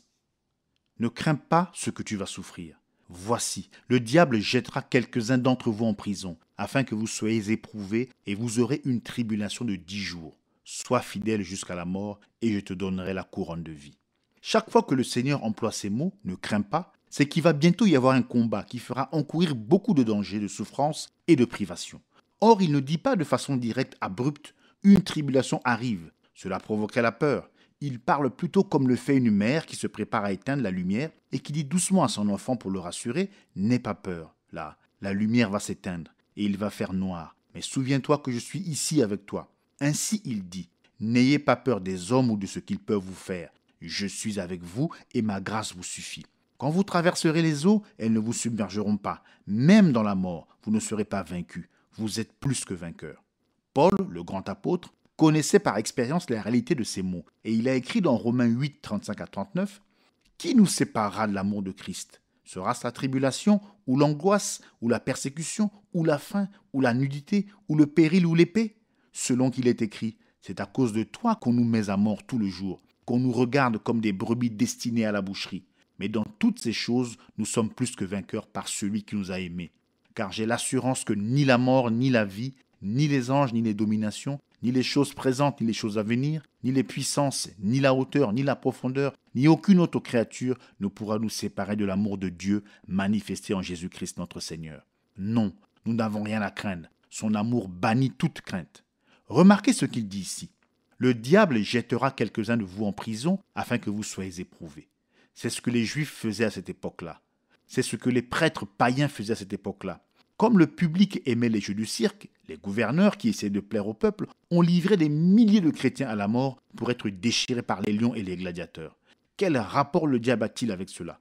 Pourquoi mettre la faute sur lui? Ah oui, mais c'est la haine du diable qui est derrière tout cela. C'est lui qui est derrière tout cela car il hait Dieu. Ce que Dieu prend à cœur, Satan essaiera inévitablement de le détruire. Mais remarquez, voici plus de lumière là-dessus. Si Satan est derrière les Juifs qui traînent les chrétiens devant les tribunaux, alors les Juifs ne sont pas la religion de Dieu, mais de celle du diable. Leur rassemblement, lui aussi, est de la synagogue de Satan. Et si l'Église catholique romaine a tué des multitudes de croyants à l'âge des ténèbres, oui, et dans tous les âges, alors eux aussi, ils sont du diable, et ils appartiennent à Satan. Et si vous pensez que c'est choquant, attendez seulement que la prophétie d'Apocalypse 13 s'accomplisse. Vérité frappante. Les États-Unis d'Amérique sont dans ce chapitre. Le nombre 13 lui-même est un symbole de cette nation. Elle a débuté avec 13 colonies. Son drapeau porte 13 étoiles et 13 bandes. Et sa destinée se trouve là, au chapitre 13. L'image dont il est parlé dans ce chapitre possédera toute la méchanceté de la bête qui l'a précédée. Comme la bête s'est élevée au concile de Nicée, de même l'image sortira du conseil œcuménique des églises, pleine de puissance impie et satanique, pour faire subir la fureur du diable à la vraie vigne de Dieu. Ce sera toute une réédition de ruses et de cruauté diabolique. Ceux qui combattent les humbles de Dieu, qui se moquent et qui détruisent, ils n'ont qu'à le faire. Et ils le feront. Et tout cela au nom de Dieu et de la religion. Mais n'empêche qu'ils mentent. Ils ne sont pas de Dieu. Ils ont pour père le diable. Leurs actions, qu'elles soient dirigées contre qui que ce soit, montrent ce qu'ils sont réellement. Ils n'ont qu'à s'organiser et à rejeter le petit troupeau. Ils révéleront d'autant plus clairement à tous qu'ils sont du diable. Ils sont la fausse vigne, la vigne qui tue. Leur haine prouve qui ils sont. L'église antichrist nicolaïte, voilà qui ils sont. Ils seront jetés en prison. Oui, ils sont traînés devant les tribunaux, faussement accusés, jugés et emprisonnés. Et bien sûr, tout cela se fait au nom de la religion, de la morale et de l'innocence offensée. Tout cela pour une bonne cause. Cela me rappelle la décision de la Cour suprême sur la prière et la lecture biblique dans les écoles. Qui est derrière cela? C'est Satan. Ce n'est rien d'autre qu'un nouvel éclat de fureur contre Dieu. Vous aurez une tribulation de 10 jours. Voici une prophétie. De plus, c'est un moyen de déterminer la durée de vie de l'âge de Smyrne. Dioclétien, le plus cruel de tous les empereurs, a lancé contre les saints de Dieu une campagne de terreur qui aurait anéanti tous les croyants si la miséricorde de Dieu n'avait pas été là. C'était la persécution la plus sanglante de toute l'histoire et elle a duré 10 ans. Les 10 jours d'Apocalypse 2, 10b, de 302 à 312. Sois fidèle jusqu'à la mort. Il ne dit pas jusqu'à ta mort, mais jusqu'à la mort. Il se peut bien que tu doives sceller ton témoignage de ton sang. Des milliers, des millions même sont morts au cours des âges. Ils sont morts dans la foi, comme Antipas, le témoin fidèle. Ils ne se sont pas attachés à leur vie jusqu'à en mourir. Souvent, nous nous disons qu'il nous serait presque impossible d'être un martyr. Seulement, pensez que la foi que nous utilisons chaque jour pour triompher en Jésus-Christ est la même foi qui a soutenu les Polycarpes et tous les martyrs. La foi suprême donnera la grâce suprême pour l'heure suprême. Que Dieu soit béni à jamais.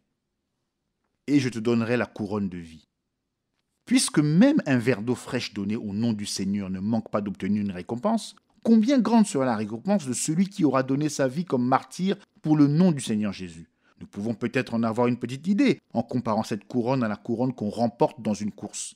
Dans 1 Corinthiens 9, 24, Paul dit: ne savez-vous pas que ceux qui courent dans le stade courent tous, mais qu'un seul remporte le prix? Courez de manière à le remporter. On donnait au vainqueur de la course olympique une couronne qui était une guirlande de rameaux d'olivier. Mais la couronne dont il est question ici dans l'Apocalypse, qu'on donne aux martyrs, c'est la couronne de la royauté.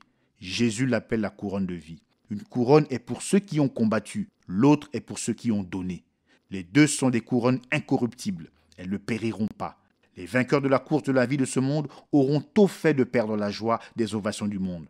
Leur gloire à eux passera. Mais ceux qui donnent leur vie pour Dieu, que ce soit par leur combat journalier ou en versant leur sang comme le sacrifice de couronnement de leur vie, recevront la couronne de vie. On ne passe vraiment pas assez de temps à œuvrer pour les récompenses éternelles de Dieu.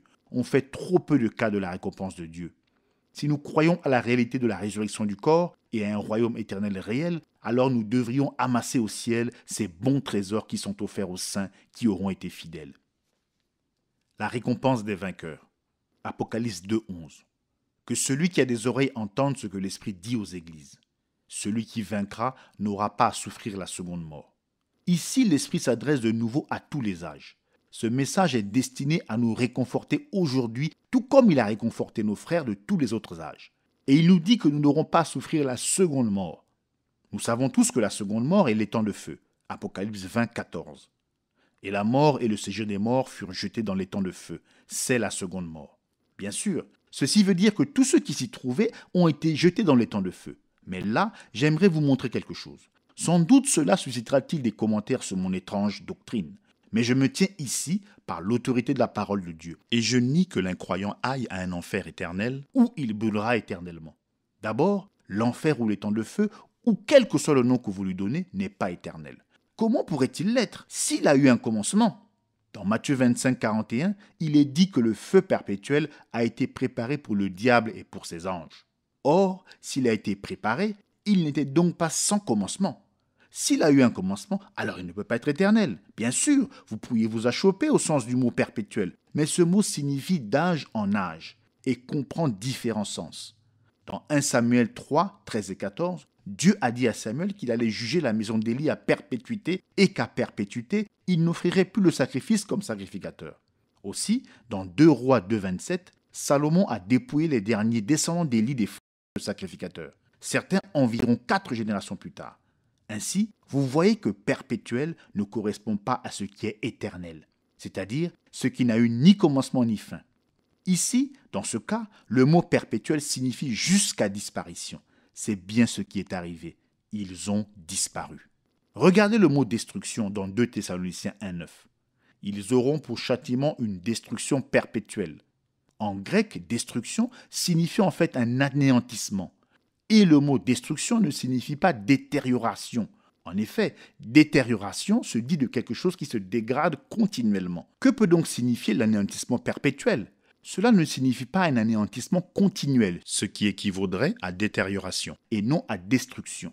Cela signifie détruire jusqu'à la fin, mettre fin. Maintenant, vous pouvez vous demander quand on peut utiliser le mot éternel dans un autre sens que celui qu'on nous a enseigné. C'est facile. Quand il se réfère à Dieu, il signifie n'avoir ni commencement ni fin, durer pour toujours et ne jamais cesser. Et quand on parle de vie éternelle, on pense à ce qui est la vie de Dieu. Voici le témoignage, c'est que Dieu nous a donné la vie éternelle et que cette vie est dans le Fils. Celui qui a le Fils a la vie. Ainsi, seuls les fils de Dieu ont la vie éternelle, celle qui n'a jamais eu de commencement, mais qui a toujours existé. C'est exact. Vous avez maintenant même en vous quelque chose d'éternel, sans commencement ni fin. C'est l'Esprit de Dieu. C'est une partie de Dieu lui-même. C'est la vie de Dieu. Or, si un pécheur va aller en enfer et souffrir tout comme vous allez aller au ciel et jouir du ciel, alors il a la même sorte de vie que vous avez déjà. Et puis, il y a ceux qui diraient que la vie éternelle équivaut au bien-être des enfants de Dieu. C'est leur bien-être, leur confort qui est en jeu. Le pécheur, par contre, va vers son châtiment. Ceci revient à réduire la seconde mort à une question de châtiment et d'endroit où l'on va. La vie éternelle, c'est le ciel, et le châtiment éternel, c'est l'enfer. Vous seriez surpris de savoir combien d'hommes qui ont été élevés au rang de théologiens croient cela. Mais savez-vous ce que cela fait? Cela fait de la vie éternelle une question de lieu géographique au lieu d'une question de personne. La vie éternelle, c'est Dieu, le Seigneur Jésus-Christ. Comment quelqu'un peut croire une telle chose, que la vie éternelle est une question de lieu? Voilà qui me dépasse. J'en suis renversé rien que d'y penser. Non, monsieur, il n'y a qu'une sorte de vie éternelle, c'est Dieu qui l'a. Si nous avons Dieu, nous avons la vie éternelle en lui et par lui.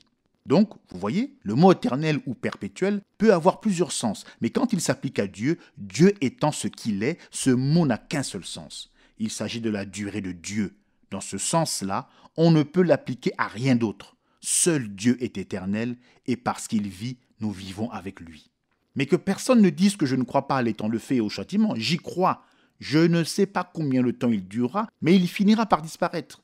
Dans Apocalypse 21:8, il est dit que les pécheurs dont il est question auront leur part dans l'étang de feu. Mais la bonne interprétation du mot, ce n'est pas la part, mais c'est le temps. Voyez-vous là, vous y êtes. Donc, les méchants seront jetés dans le séjour des morts, le Hadès ou la tombe, et le séjour des morts sera jeté dans l'étang de feu, séparé de Dieu. Comme ce sera terrible. Mais il n'en sera pas de même pour les justes. Eux n'ont rien à craindre. Ils ont été rachetés par Dieu. Ils sont dans son sein. Ce sont eux les vainqueurs. Et qui est celui qui vainc? C'est celui qui croit que Jésus est le Christ. Pourquoi le vainqueur, le croyant, y échappera-t-il pour s'en aller dans le domaine de la vie et du bonheur éternel? C'est parce que Jésus a payé le prix pour nous racheter du péché. Il a comblé le fossé qui nous séparait, et nous qui étions loin, nous avons maintenant été ramenés par le sang.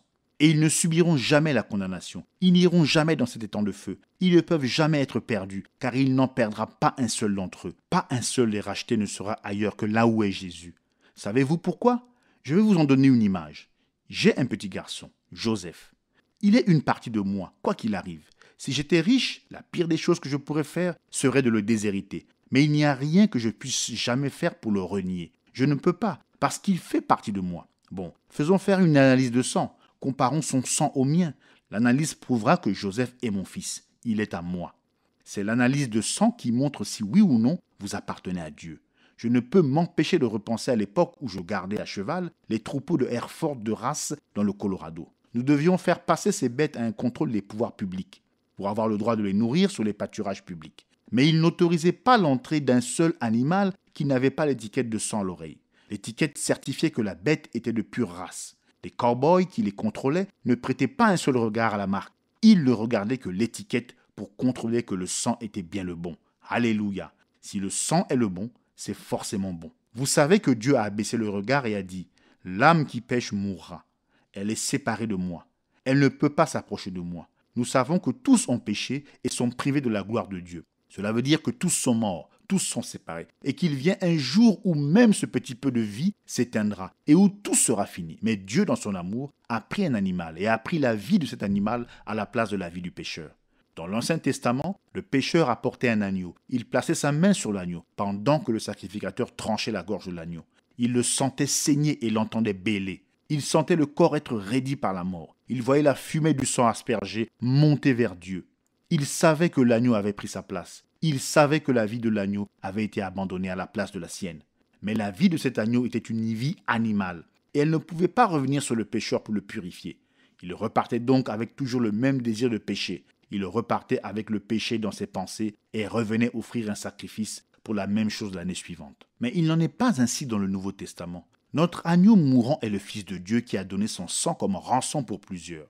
Par la foi, nous nous avançons et nous plaçons nos mains sur cet agneau. Nous le voyons avec ses blessures sanglantes, son dos lacéré, son front déchiré par les épines de la cruauté. Nous ressentons sa douleur et nous l'entendons crier « Mon Dieu, pourquoi m'as-tu abandonné ?» Et qu'est-il arrivé? La vie qui a quitté cette cellule de sang brisée est revenue sur celui qui se repent. La vie qui était en lui est revenue sur nous. Nous repartons, désormais sans aucun désir de péché, et nous avons maintenant la haine des œuvres et des convoitises de la chair. Regardons-nous. Qu'est-ce que notre vie? Ce n'est qu'une petite cellule qui vient de notre père. La femme ne transmet pas d'hémoglobine. Elle produit l'ovule, elle est l'incubateur. Mais le sang vient du mâle. C'est pour cela que la femme prend le nom du mari. Les enfants prennent son nom à lui. La mère est l'incubateur des enfants qu'elle porte pour lui. C'est ce qui est arrivé pour notre rédemption. Le Saint-Esprit est descendu sur Marie et elle a donné naissance à un fils qu'elle a appelé Jésus. Le grand Créateur est descendu et il est devenu un sacrifice pour notre péché. Son sang était le sang de Dieu. C'est exactement ce que c'était. Ce sang de Dieu a été versé et l'Esprit l'a quitté quand il est mort dans cette agonie terrible. Ensuite, la même vie, l'Esprit, est revenu habiter dans le pécheur repentant et le délivrer. Ce pécheur ne revenait plus année après année, sacrifice après sacrifice, car ce n'était pas nécessaire. Par un seul sacrifice, il a été délivré une fois pour toutes du pouvoir du péché, et il a reçu la vie de Christ par laquelle il règne, en ayant la victoire sur le péché, le monde, la chair et le diable. C'est Dieu qui l'a fait. Il a tout fait. Il a crié au monde qui était maudit par le péché. Je vous donnerai un signe. Une vierge sera enceinte. Une vierge concevra et enfantera un fils. Ce sera là votre signe. Ce sera un signe perpétuel. Celui à qui elle donnera naissance sera Emmanuel, Dieu avec nous.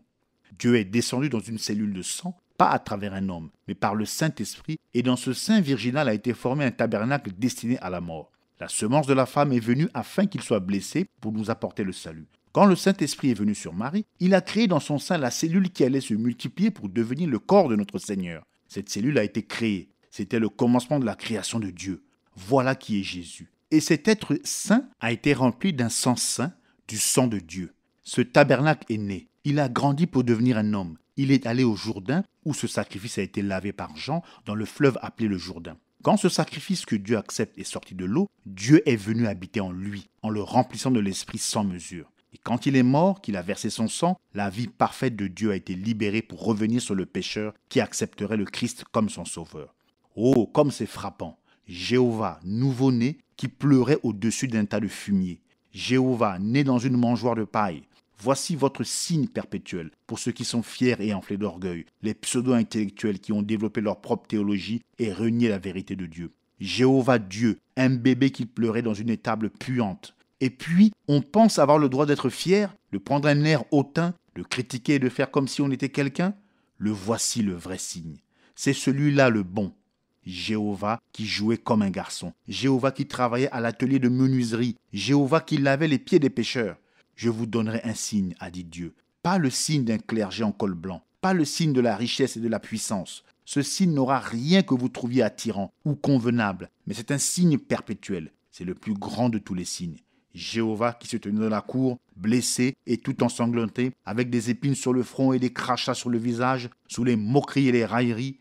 Jéhovah méprisé et rejeté, suspendu nu à la croix, pendant que les hypocrites le huaient et le défiaient de descendre de la croix. Jéhovah qui mourait, Jéhovah qui priait, mais sans effet. Puis Jéhovah est mort.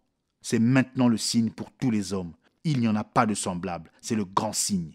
Alors la terre a été plongée dans l'obscurité. On l'a mis dans un tombeau. Il est resté là 3 jours et 3 nuits, jusqu'à ce qu'un tremblement de terre ébranle la nuit lugubre et qu'il sorte. Jéhovah est sorti. Jéhovah est monté au ciel. Ensuite, Jéhovah est revenu habiter dans son église. Jéhovah est revenu avec un vent impétueux et des flammes de feu. Jéhovah est revenu pour marcher au milieu de son église et pour revêtir son peuple de puissance. Une fois de plus, Jéhovah est venu. Et cette fois, c'était pour rester dans son peuple. Et de nouveau, Jéhovah guérit les malades, ressuscite les morts et se manifeste par l'Esprit. Jéhovah est revenu, parlant en langue et donnant la réponse par l'interprétation. Jéhovah est descendu et il a rétabli la prostituée pour qu'elle ne pêche plus. Il est descendu vers l'ivrogne défiguré, inconscient dans le caniveau. Oui, Jéhovah est venu se manifester dans la chair et se manifester à travers la chair. Jéhovah est venu, Dieu en nous, l'espérance de la gloire. Oui, Jésus est venu verser son sang et libérer les captifs. Il est venu racheter ses brebis perdues. Il leur a donné la vie éternelle et elles ne périront jamais. Il n'en perdra pas une seule, mais il les ressuscitera au dernier jour. Alléluia, ils n'auront pas à souffrir la seconde mort. Elle n'a aucun pouvoir sur eux, car ils appartiennent à l'agneau et ils le suivent partout où il va. Le Saint-Esprit dans chaque âge. Apocalypse 2:11. Que celui qui a des oreilles entende ce que l'Esprit dit aux églises. Il n'y a pas un seul âge de l'Église où ce verset ne soit pas cité. Chacun des âges reçoit le même avertissement adressé aux gens de tous les âges. Que celui qui a des oreilles entende ce que l'Esprit dit. Mais il est absolument impossible que tous les hommes entendent ce que l'Esprit dit aux différents âges. 1 Corinthiens 2, 6 à 16. Cependant, c'est une sagesse que nous prêchons parmi les parfaits, sagesse qui n'est pas de ce siècle, ni des chefs de ce siècle, qui vont être anéantis. Nous prêchons la sagesse de Dieu, mystérieuse et cachée, que Dieu avant les siècles avait destinée pour notre gloire. Sagesse qu'aucun des chefs de ce siècle n'a connue, car s'il l'avait connue, il n'aurait pas crucifié le Seigneur de gloire. Mais comme il est écrit, ce sont des choses que l'œil n'a point vues, que l'oreille n'a point entendues, et qui ne sont point montées au cœur de l'homme, des choses que Dieu a préparées pour ceux qui l'aiment. Dieu nous les a révélées par l'Esprit. Car l'Esprit sonde tout, même les profondeurs de Dieu. Lequel des hommes en effet connaît les choses de l'homme, si ce n'est l'esprit de l'homme qui est en lui? De même, personne ne connaît les choses de Dieu, si ce n'est l'esprit de Dieu. Or, nous n'avons pas reçu l'esprit du monde, mais l'esprit qui vient de Dieu, afin que nous connaissions les choses que Dieu nous a données par sa grâce. Et nous en parlons non avec des discours qu'enseigne la sagesse humaine, mais avec ceux qu'enseigne le Saint-Esprit, employant un langage spirituel pour les choses spirituelles. Mais l'homme naturel ne reçoit pas les choses de l'Esprit de Dieu, car elles sont une folie pour lui, et il ne peut les connaître, parce que c'est spirituellement qu'on en juge. L'homme spirituel, au contraire, juge de tout, et il n'est lui-même jugé par personne. Car qui a connu la pensée du Seigneur pour l'instruire? Or, nous avons la pensée de Christ. Matthieu 13, 13 à 16. C'est pourquoi je leur parle en parabole, parce qu'en voyant, ils ne voient point, et qu'en entendant, ils n'entendent ni ne comprennent. Et pour eux s'accomplit cette prophétie d'Ésaïe. Vous entendrez de vos oreilles, et vous ne comprendrez point. Vous regarderez de vos yeux, et vous ne verrez point. Car le cœur de ce peuple est devenu insensible. Ils ont endurci leurs oreilles, et ils ont fermé leurs yeux, de peur qu'ils ne voient de leurs yeux, qu'ils n'entendent de leurs oreilles, qu'ils ne comprennent de leur cœur, qu'ils ne se convertissent, et que je ne les guérisse. Mais heureux sont vos yeux, parce qu'ils voient, et vos oreilles, parce qu'elles entendent. Jean 8, 42 à 44. Jésus leur dit, « Si Dieu était votre Père, vous m'aimeriez, car c'est de Dieu que je suis sorti et que je viens. Je ne suis pas venu de moi-même, mais c'est lui qui m'a envoyé. Pourquoi ne comprenez-vous pas mon langage? Parce que vous ne pouvez écouter ma parole. Vous avez pour père le diable, et vous voulez accomplir les désirs de votre père. Il a été meurtrier dès le commencement, et il ne se tient pas dans la vérité, parce qu'il n'y a pas de vérité en lui. Lorsqu'il profère le mensonge, il parle de son propre fond, car il est menteur et le père du mensonge. D'après ces passages de l'Écriture, il est tout à fait évident qu'aucun homme ne peut de lui-même entendre Dieu. Il faut que Dieu lui donne cette capacité. Matthieu 16, 17. Jésus, reprenant la parole, lui dit, « Tu es heureux, Simon, fils de Jonas, car ce ne sont pas la chair et le sang qui t'ont révélé cela, mais c'est mon Père qui est dans les cieux. » En rapprochant ces versets, nous voyons qu'il n'y a qu'un seul groupe de gens, un groupe de gens très particulier, qui a la capacité d'entendre ce que l'Esprit dit dans chaque âge. C'est un groupe particulier qui reçoit la révélation de chaque âge. Ce groupe est de Dieu, car le groupe de ceux qui ne peuvent pas entendre n'est pas de Dieu. Jean 8, 42 à 44. Le groupe de ceux qui peuvent entendre et qui entendent ce que l'Esprit dit et qui en reçoivent la révélation est le groupe qui est décrit dans 1 Corinthiens 2, 6 à 16. Ce sont eux qui ont l'Esprit de Dieu. Ce sont eux qui sont nés de Dieu. Ils sont baptisés dans le corps du Seigneur Jésus-Christ par son Esprit. Ils sont baptisés du Saint-Esprit. Pour continuer sur la lancée de ce que nous venons de dire, et aussi pour utiliser un passage de l'Écriture que nous devons garder à l'esprit, quand nous parlons de savoir qui est baptisé du Saint-Esprit, voyez ce que Jésus dit dans Jean 6, 45. Il est écrit dans les prophètes, « Ils seront tous enseignés de Dieu ». Mais prenez Ésaïe 54, 13, d'où est tirée cette citation, et il est dit, « Tous tes fils seront enseignés de l'Éternel ». Le tous de Dieu, ce sont les fils de Dieu. C'est donc que la preuve qu'on est un véritable fils de Dieu, celui sur qui l'Esprit est venu et en qui il habite, est de nouveau définie par le fait qu'on reçoit l'enseignement de la parole par le Saint-Esprit. Maintenant, vous commencez à voir pourquoi le parler en langue n'est pas la preuve qu'on est baptisé du Saint-Esprit. Dans aucun âge, il n'est dit que celui qui a une langue dise ce que l'Esprit dit. Ceci exclut le parler en langue, son interprétation, la prophétie, etc. comme preuve. La preuve, c'est qu'on entend ce que l'Esprit dit. L'Esprit parle, oui, l'Esprit enseigne. C'est exactement ce que Jésus a dit, qu'il allait faire quand il viendrait. Jean 14, 26. Il vous enseignera toutes choses et vous rappellera tout ce que je vous ai dit. Et c'est exactement ce qui est arrivé. C'est comme cela que les évangiles ont été écrits. Ces hommes, par le Saint-Esprit, se rappelaient les paroles mêmes que Jésus avait dites. C'est pour cela que les évangiles sont exacts. Ils sont parfaits. Seulement l'Esprit ne leur a pas seulement rappelé toutes choses, mais il leur en a aussi enseigné plus long sur la vérité qu'ils avaient déjà. C'est ainsi que Paul a reçu ces révélations. Il a dit à ce sujet, « Je vous déclare, frères, que l'évangile qui a été annoncé par moi n'est pas de l'homme, car je ne l'ai ni reçu d'un homme, ni appris d'un homme, mais par une révélation de Jésus-Christ. » Galates 1, 11 et 12. Il était enseigné par le Saint-Esprit. Un jour, quand Jésus était sur terre, un homme important est venu le voir. Cet homme a dit, « Maître, nous savons que tu es un enseignant envoyé par Dieu. » Mais vous remarquerez que Jésus l'a interrompu. Il s'est tourné vers Nicodème et on peut paraphraser ses paroles comme ceci.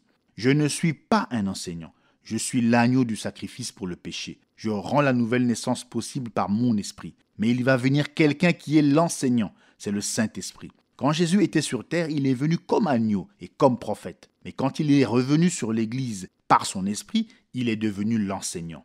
Et nous entendons la même vérité adressée à chaque âge. que celui qui a des oreilles entende ce que l'Esprit dit aux églises. Mais seul un homme rempli de l'Esprit peut entendre la révélation pour cet âge-là. Personne d'autre ne le peut.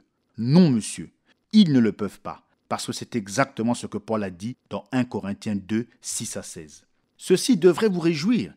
Il y a une doctrine très étrange qui accourt et qui provoque beaucoup de malentendus et de ressentiments. C'est que quand les pentecôtistes disent qu'on doit parler en langue, sinon on n'a pas été baptisé du Saint-Esprit, ou bien ils nient que de grands hommes comme Knox, Moody, Taylor, Goforth et d'autres aient reçu le Saint-Esprit, ou bien ils affirment qu'ils parlaient en langue secrètement sans se rendre compte de ce qui se passait. Mais ce n'est pas vrai. Non, monsieur, c'est une erreur grossière. Le parler en langue n'est pas la preuve que l'on est rempli de l'Esprit. C'est simplement l'une des 9 manifestations qui sont mentionnées dans 1 Corinthiens 12.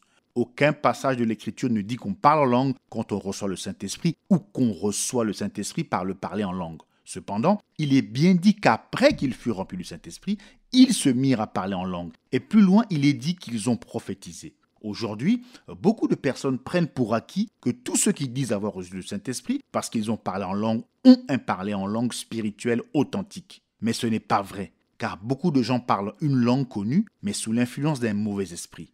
Maintenant, disons que nous soyons dans une réunion et que tout le monde parle en langue. Comment pouvez-vous savoir quel parler en langue est de l'esprit et lequel est du diable? J'ai été parmi des païens où les sorciers buvaient du sang dans un crâne, parlaient en langue, interprétaient et prophétisaient. Ils peuvent même écrire en langue. Or, si le parler en langue est le signe qu'on a reçu le Saint-Esprit, alors il faudrait que tous les parlers en langue soient de Dieu. Mais des tenants du parler en langue comme signe initial ont admis qu'il y a des vrais et des faux parlers en langue, car Dieu a le vrai et Satan a le faux. Ma question est donc, qui sait lequel est le vrai? Qui comprend la langue pour savoir ce qui a été dit? Qui a le don du discernement pour le savoir? Avec les réponses à ces questions, nous pourrons fonder quelque chose. Mais avant de les avoir, nous devons nous demander d'où provient le parler en langue. Maintenant même, vous pouvez voir que pour soutenir que le parler en langue est le signe initial sans comprendre ce qui a été dit, on est obligé d'admettre que tous les parlers en langue sont de Dieu. Ceci nous amènerait donc à croire que le diable ne peut pas parler en langue. Il n'en est pas ainsi, non, pas du tout. N'importe quel véritable missionnaire des champs de mission à l'étranger ne sait que trop bien que les démons parlent en d'autres langues, comme moi aussi, je le sais par expérience. Les théologiens pentecôtistes admettent qu'ils n'ont rien dans les Écritures qui montre qu'on parle en langue quand on est baptisé du Saint-Esprit.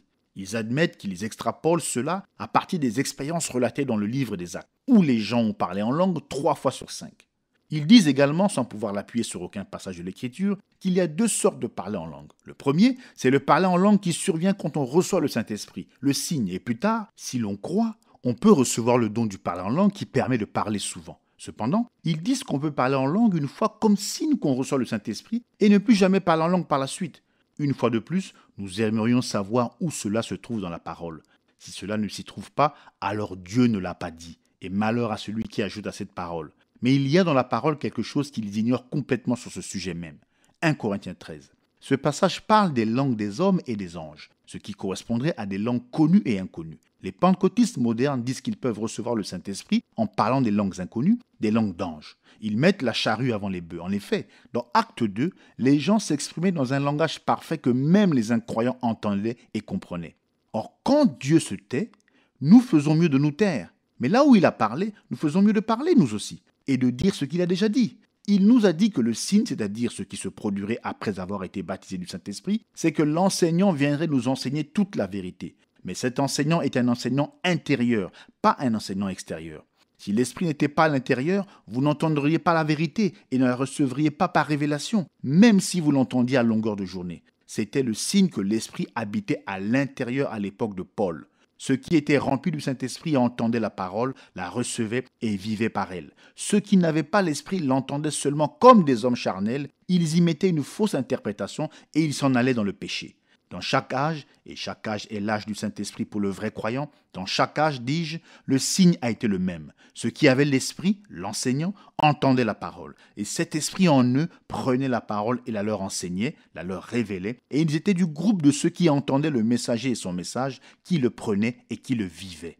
Je sais que la tentation est grande de se référer au jour de la Pentecôte et aussi au jour où le Saint-Esprit est descendu dans la maison de Corneille, puis d'établir ces 2 expériences identiques comme preuve du baptême du Saint-Esprit. Mais dans ces 2 cas, le parler en langue était compris des auditeurs.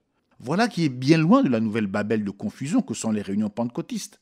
Et si ceci ne suffisait pas à nous persuader d'abandonner de tels raisonnements, que ferons-nous devant le fait que les gens qui n'ont jamais parlé en langue ont dans leur vie certaines des 8 autres manifestations, comme la parole de sagesse, le discernement des esprits, une parole de connaissance, la foi, la guérison et même des miracles? Et cette observation est d'autant plus intéressante compte tenu du fait que le parler en langue est le plus petit des 9 dons. Ainsi, quand nous voyons des gens qui ne parlent pas en langue et qui ne l'ont jamais fait et qui pratiquent des dons plus grands que ceux qui parlent en langue, nous devons encore plus qu'auparavant enlever tout crédit à une telle doctrine. Vous voyez donc maintenant que nous ne pouvons pas nous permettre de dire ce que la Bible n'a pas dit. Comme l'Écriture nous enseigne que l'œuvre du Saint-Esprit et la manifestation de cette personne bénie est d'apporter la vérité de chaque âge à la véritable semence de l'âge en question, nous savons qu'il faut que l'Esprit demeure dans une personne pour que celle-ci puisse recevoir la vérité pour ce temps-là. Amen. C'est tout à fait exact. Et si ces âges nous font voir quelque chose, c'est bien cette vérité qu'ils nous démontrent. Maintenant, avant de quitter ce sujet, je voudrais dire très clairement ce qu'est le baptême du Saint-Esprit d'après la parole. Ce n'est pas d'après moi, ni d'après vous, mais il faut que ce soit d'après l'ainsi dit le Seigneur, sinon nous sommes conduits dans l'erreur. Amen. Pour commencer, vous remarquerez que dans mes réunions, quand j'ai fini de prêcher, lors d'une réunion d'évangélisation ou d'un message d'enseignement, je lance le filet et j'invite les gens à réagir. Je leur demande de s'avancer pour recevoir le Saint-Esprit. Mes amis pentecôtistes, quand ils m'entendent dire ceci, croient que j'invite les gens à s'avancer pour être baptisés du Saint-Esprit parce qu'ils sont déjà nés de nouveau. Ainsi, quand j'invite ceux qui sont remplis de l'Esprit à venir aider ceux qui ont répondu à l'invitation de recevoir l'Esprit, ces chers amis se précipitent vers les gens qui se sont avancés pour leur parler en les encourageant à s'abandonner à Dieu et à croire pour parler en langue. Ceci a été la cause de beaucoup de confusion et je veux vous dire exactement ce que j'entends par là. J'entends par là que le pécheur s'avance et qu'il naisse de nouveau. C'est-à-dire qu'il soit baptisé dans le corps de Christ par le Saint-Esprit, ce qui est exactement ce qui est arrivé à la Pentecôte quand l'Église a démarré. Autrement dit, être né de l'Esprit, c'est être véritablement baptisé du Saint-Esprit. C'est une seule et même chose. Je comprends bien que ceci va être un peu déroutant, parce que la plupart des gens savent que j'ai été ordonné prédicateur dans une église baptiste, et que je déclare depuis longtemps que les baptistes se sont trompés en disant qu'on reçoit le Saint-Esprit quand on croit, car ce n'est pas vrai. On le reçoit après avoir cru. Acte 19, 2 à 6. Il leur dit, « Avez-vous reçu l'Esprit Saint après avoir cru ?» Et ils lui dirent, « Mais nous n'avons même pas ouï dire si l'Esprit Saint est. » Et il dit, « De quel baptême donc avez-vous été baptisés ?» Et ils dirent, « Du baptême de Jean. » Et Paul dit, « Jean a baptisé du baptême de la repentance, disant au peuple qu'ils crussent en celui qui venait après lui, c'est-à-dire en Jésus. Et ayant ouï ces choses, ils furent baptisés pour le nom du Seigneur Jésus. Et Paul, leur ayant imposé les mains, l'Esprit Saint vint sur eux et ils parlèrent en langue et prophétisèrent. C'est cela. Paul demandait, « Avez-vous reçu après avoir cru? Pas quand vous avez cru ?» Et là, il y a une grande différence, car c'est après avoir cru que nous recevons. Éphésiens 1,13 est un récit mot pour mot de ce qui est arrivé à Éphèse selon Acte 19.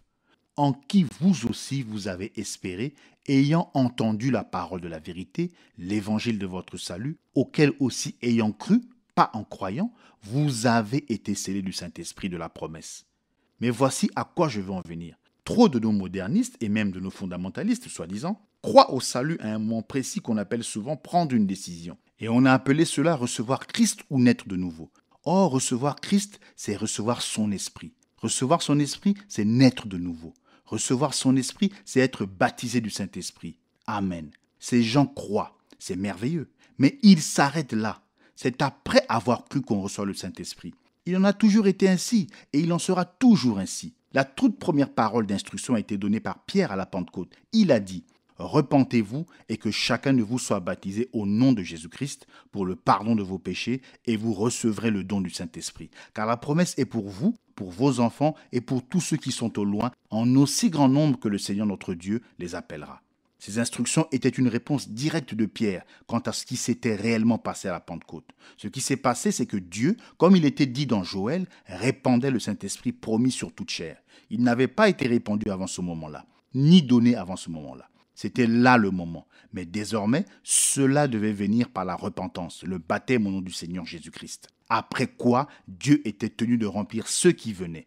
Ni Pierre, ni aucun des apôtres n'a jamais dit « vous devez naître de nouveau et ensuite être rempli de l'Esprit ». Pour voir que c'est là l'expérience type pour recevoir le Saint-Esprit, regardez attentivement la fois suivante où l'Esprit est descendu sur des gens. Acte 8, 5 à 17. Philippe étant descendu dans la ville de Samarie, y prêcha le Christ.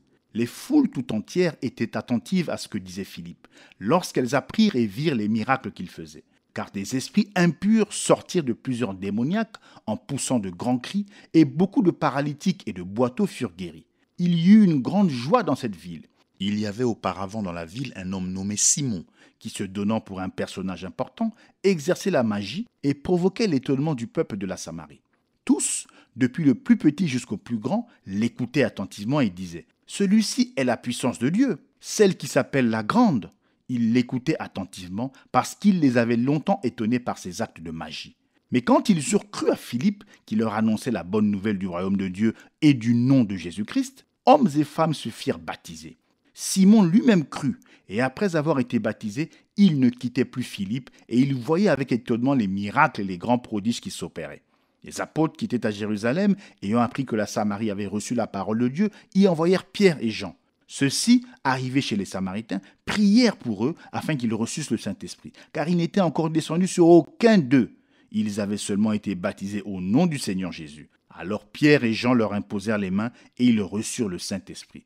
D'après le verset 12, ils ont cru la parole. Ensuite, ils ont été baptisés au nom du Seigneur Jésus. Mais d'après le verset 16, malgré tout cela, ils n'avaient pas encore reçu le Saint-Esprit. C'est seulement après avoir cru et avoir été correctement baptisés qu'ils ont reçu le Saint-Esprit. C'est exactement selon le modèle établi par Pierre dans Actes 2, 38 et 39. Un autre passage de l'Écriture qui éclaire ceci de façon merveilleuse est celui de Galates 3, 13 et 14. « Maudit est quiconque est pendu au bois, afin que la bénédiction d'Abraham eût pour les païens son accomplissement en Jésus-Christ, et que, afin que nous reçussions par la foi l'Esprit qui avait été promis. Or, on ne peut absolument pas dire que la bénédiction d'Abraham est la nouvelle naissance et que l'Esprit qui avait été promis est le baptême du Saint-Esprit en tant que deux événements distincts. En effet, le passage dit ceci, « Jésus est mort sur la croix et, au moyen de cette mort et de cette résurrection, la bénédiction d'Abraham a eu son accomplissement pour les gens des nations, elle a quitté les Juifs. Ceci s'est produit afin que les gens des nations puissent avoir accès à l'Esprit. » Comprendre ce que je viens de dire, c'est voir pourquoi les étudiants de la Bible n'ont jamais trouvé un seul endroit où Paul dirait « naissez de nouveau et ensuite soyez remplis de l'Esprit ». Ils ont déduit que c'est là, et avec le sens qu'ils y attribuent, ils font dire cela à l'Écriture, mais l'Écriture ne dit pas cela. Jésus non plus ne l'a jamais dit. Regardez Jean 7, 37 à 39, et lisez-le maintenant en comprenant bien. Le dernier jour, le grand jour de la fête, Jésus se tenant debout s'écria « Si quelqu'un a soif, qu'il vienne à moi et qu'il boive. Celui qui croit en moi, des fleuves d'eau vive couleront de son sein, comme dit l'Écriture. » Il dit cela de l'Esprit que devaient recevoir ceux qui croiraient en lui, car le Saint-Esprit n'avait pas encore été donné parce que Jésus n'avait pas encore été glorifié. Il est dit ici avec force et clarté que le croyant qui boirait en venant à Jésus avec foi, des fleuves d'eau vive couleraient de lui. De plus, il est signifié que cette expérience allait se réaliser à la Pentecôte. Maintenant, en gardant cette pensée à l'esprit, nous lisons Jean 4, 10 et 14. « Si tu connaissais le don de Dieu et qui est celui qui te dit « Donne-moi à boire », tu lui aurais toi-même demandé à boire, et il t'aurait donné de l'eau vive. Mais celui qui boira de l'eau que je lui donnerai n'aura jamais soif, et l'eau que je lui donnerai deviendra en lui une source d'eau qui jaillira jusque dans la vie éternelle. » Il est question de la même eau vive, mais cette fois-ci, elle n'est pas appelée un fleuve, elle est appelée un puits artésien. C'est là que les gens font leur erreur. Comme elle est appelée une source et un fleuve, ils pensent qu'à un endroit, il s'agit de la vie éternelle donnée par l'Esprit, et qu'à l'autre endroit, où elle est appelée un fleuve, ce qui implique une grande force, ce doit maintenant être l'Esprit qui vient revêtir d'une grande puissance. Ce n'est pas cela. C'est une seule et même chose. C'est l'Esprit qui donne la vie et la puissance, ce qui est venu à la Pentecôte. Qu'est-ce qui a été à l'origine de ce malentendu? La réponse est l'expérience. Nous avons jugé d'après nos expériences et non d'après la parole. Débarrassez-vous de l'expérience comme critère. Il n'y a qu'un seul fil à plomb, qu'une seule mesure, c'est la parole.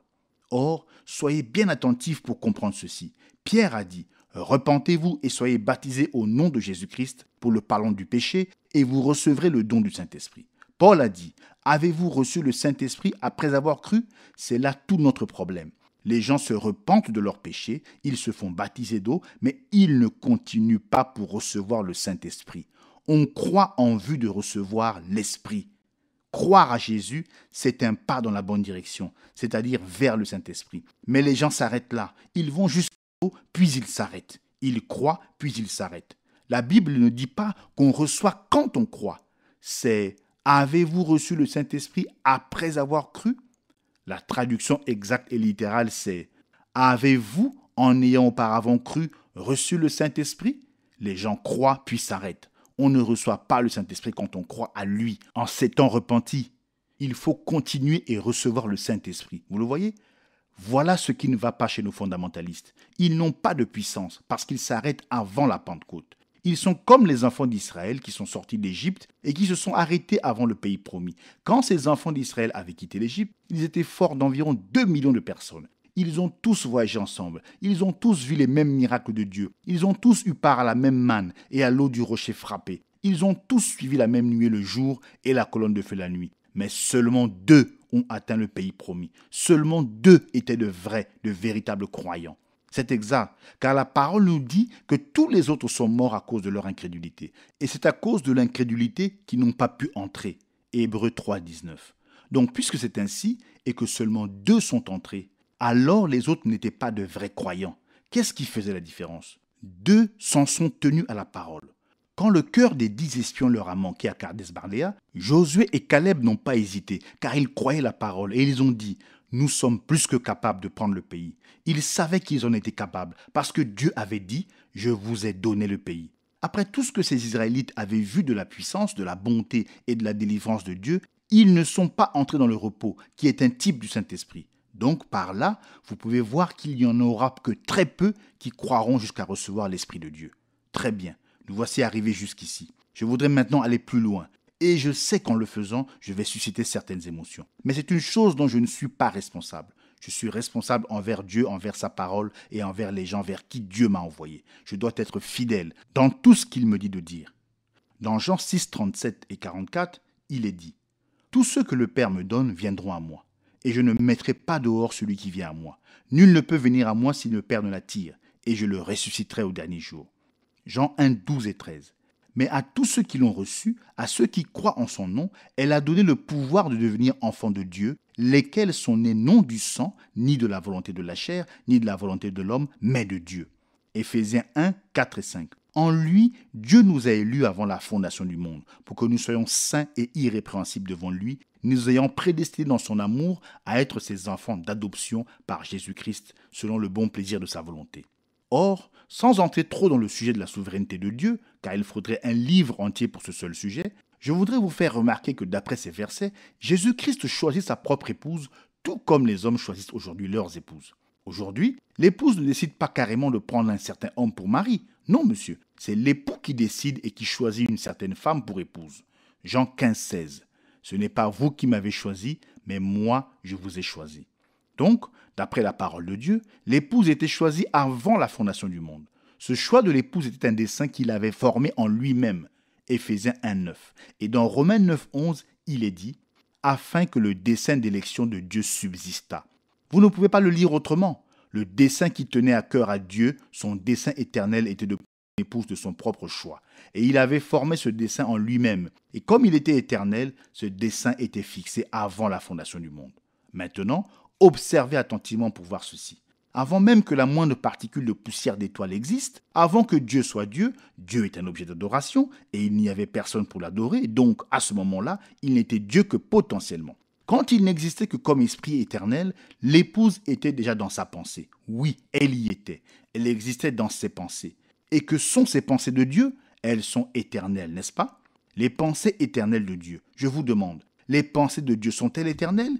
Si vous pouvez voir ceci, vous verrez beaucoup de choses. Dieu est immuable, dans son essence comme dans son comportement. Nous avons déjà étudié cela et nous l'avons prouvé. Dieu est infini dans ses capacités. Et comme il est Dieu, il est donc omniscient. S'il est omniscient, il n'est pas maintenant en train d'apprendre, ni même de prendre conseil auprès de lui-même, pas plus qu'il n'avance en connaissance.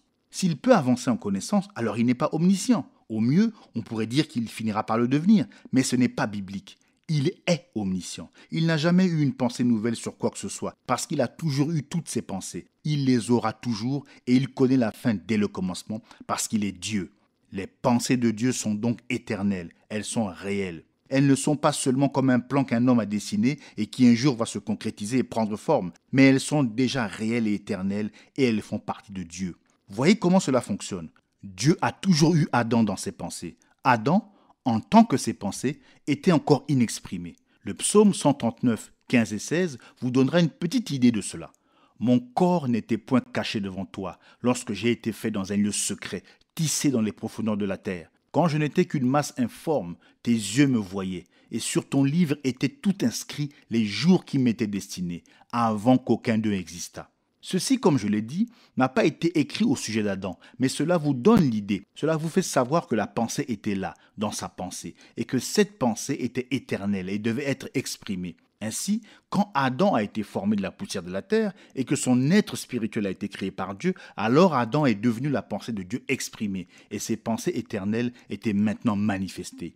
Nous pourrions continuer à travers les siècles. Nous voyons Moïse, Jérémie, Jean-Baptiste et chacun d'eux était la pensée éternelle de Dieu exprimée en son temps. Ensuite, nous en arrivons à Jésus, le Logos. Il était la pensée parfaite et entière, exprimée, et il s'est fait connaître comme la parole. C'est ce qu'il est. Et c'est ce qu'il sera pour toujours. Or, il est dit qu'il nous a choisis en lui, Jésus, avant la fondation du monde. Ce qui veut dire que nous étions là, avec lui dans la pensée de Dieu, dans ses pensées avant la fondation du monde. Cela donne aux élus une qualité éternelle.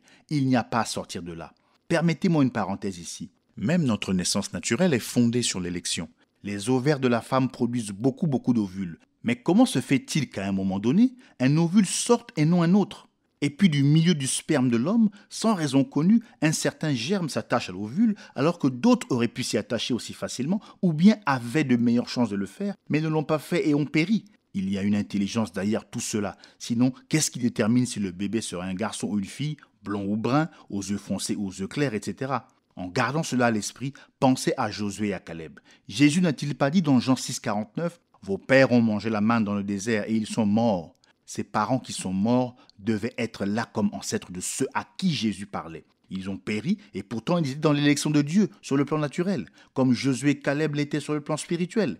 Mais pour continuer, ces élus n'étaient pas seulement les pensées éternelles de Dieu qui devaient être exprimées dans la chair en leur temps, mais ces mêmes élus sont appelés d'un autre nom, Romains 4, 16. C'est pourquoi les héritiers le sont par la foi, pour que ce soit par grâce, afin que la promesse soit assurée à toute la postérité, non seulement à celle qui est sous la loi, mais aussi à celle qui a la foi d'Abraham, notre Père à tous.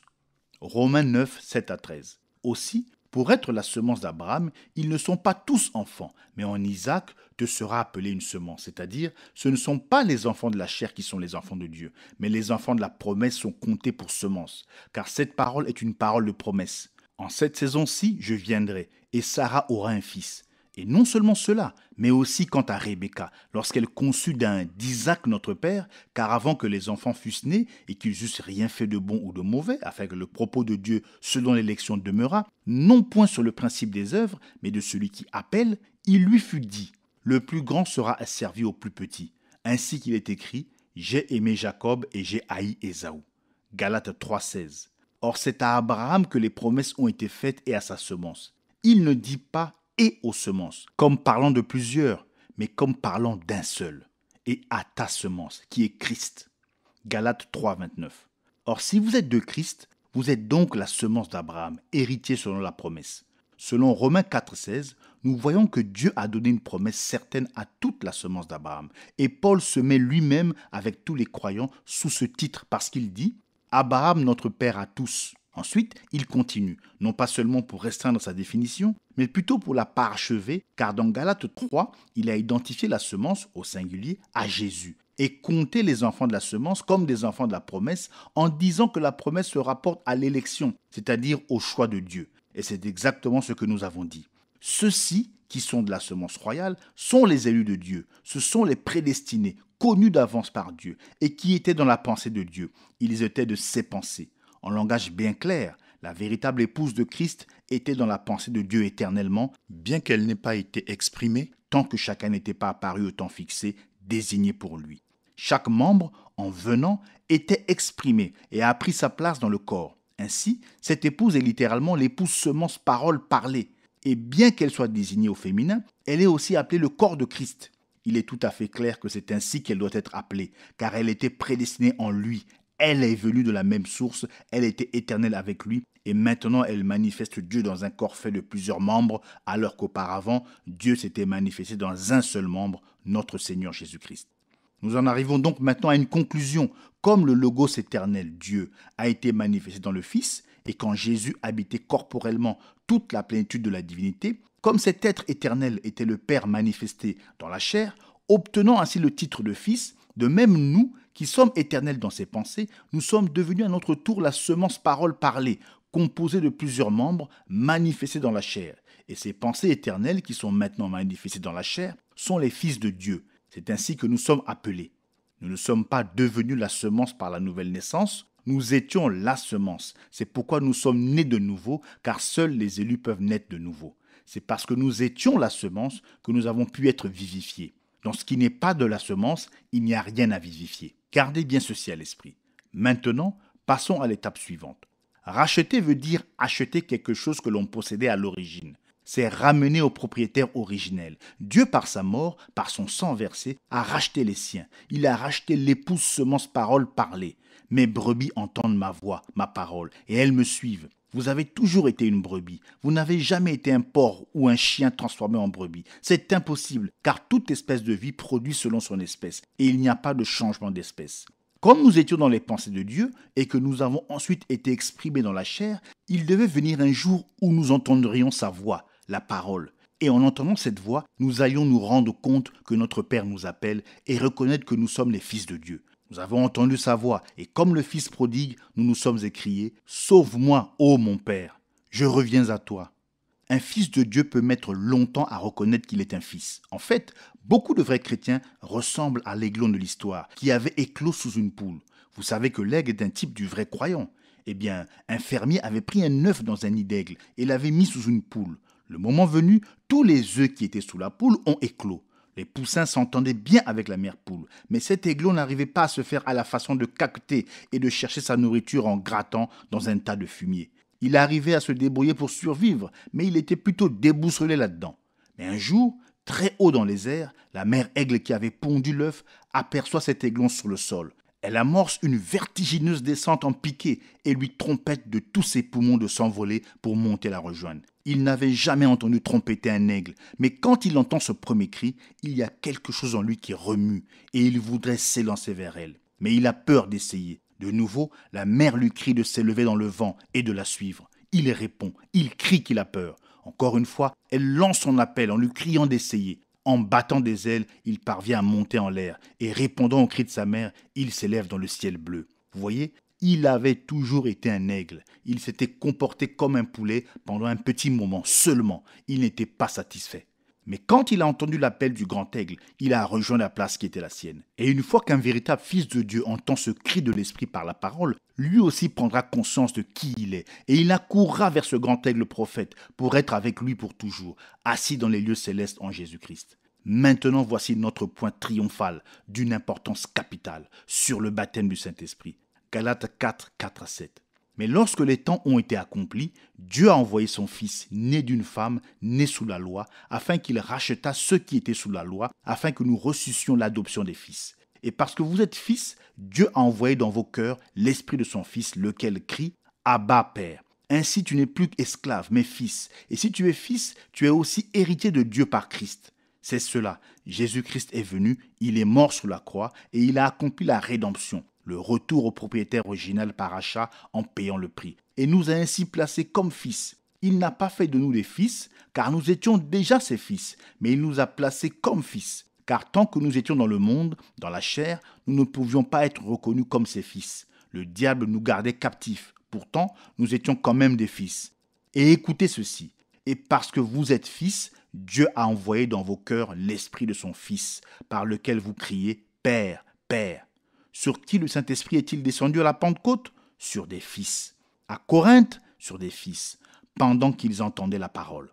Qu'est-ce que le baptême du Saint-Esprit? C'est l'Esprit qui vous baptise dans le corps de Christ. C'est la nouvelle naissance. C'est l'Esprit de Dieu qui entre et qui vous remplit après que vous êtes repenti en ayant entendu sa parole et que vous avez été baptisé d'eau en signe de l'engagement d'une bonne conscience envers Dieu.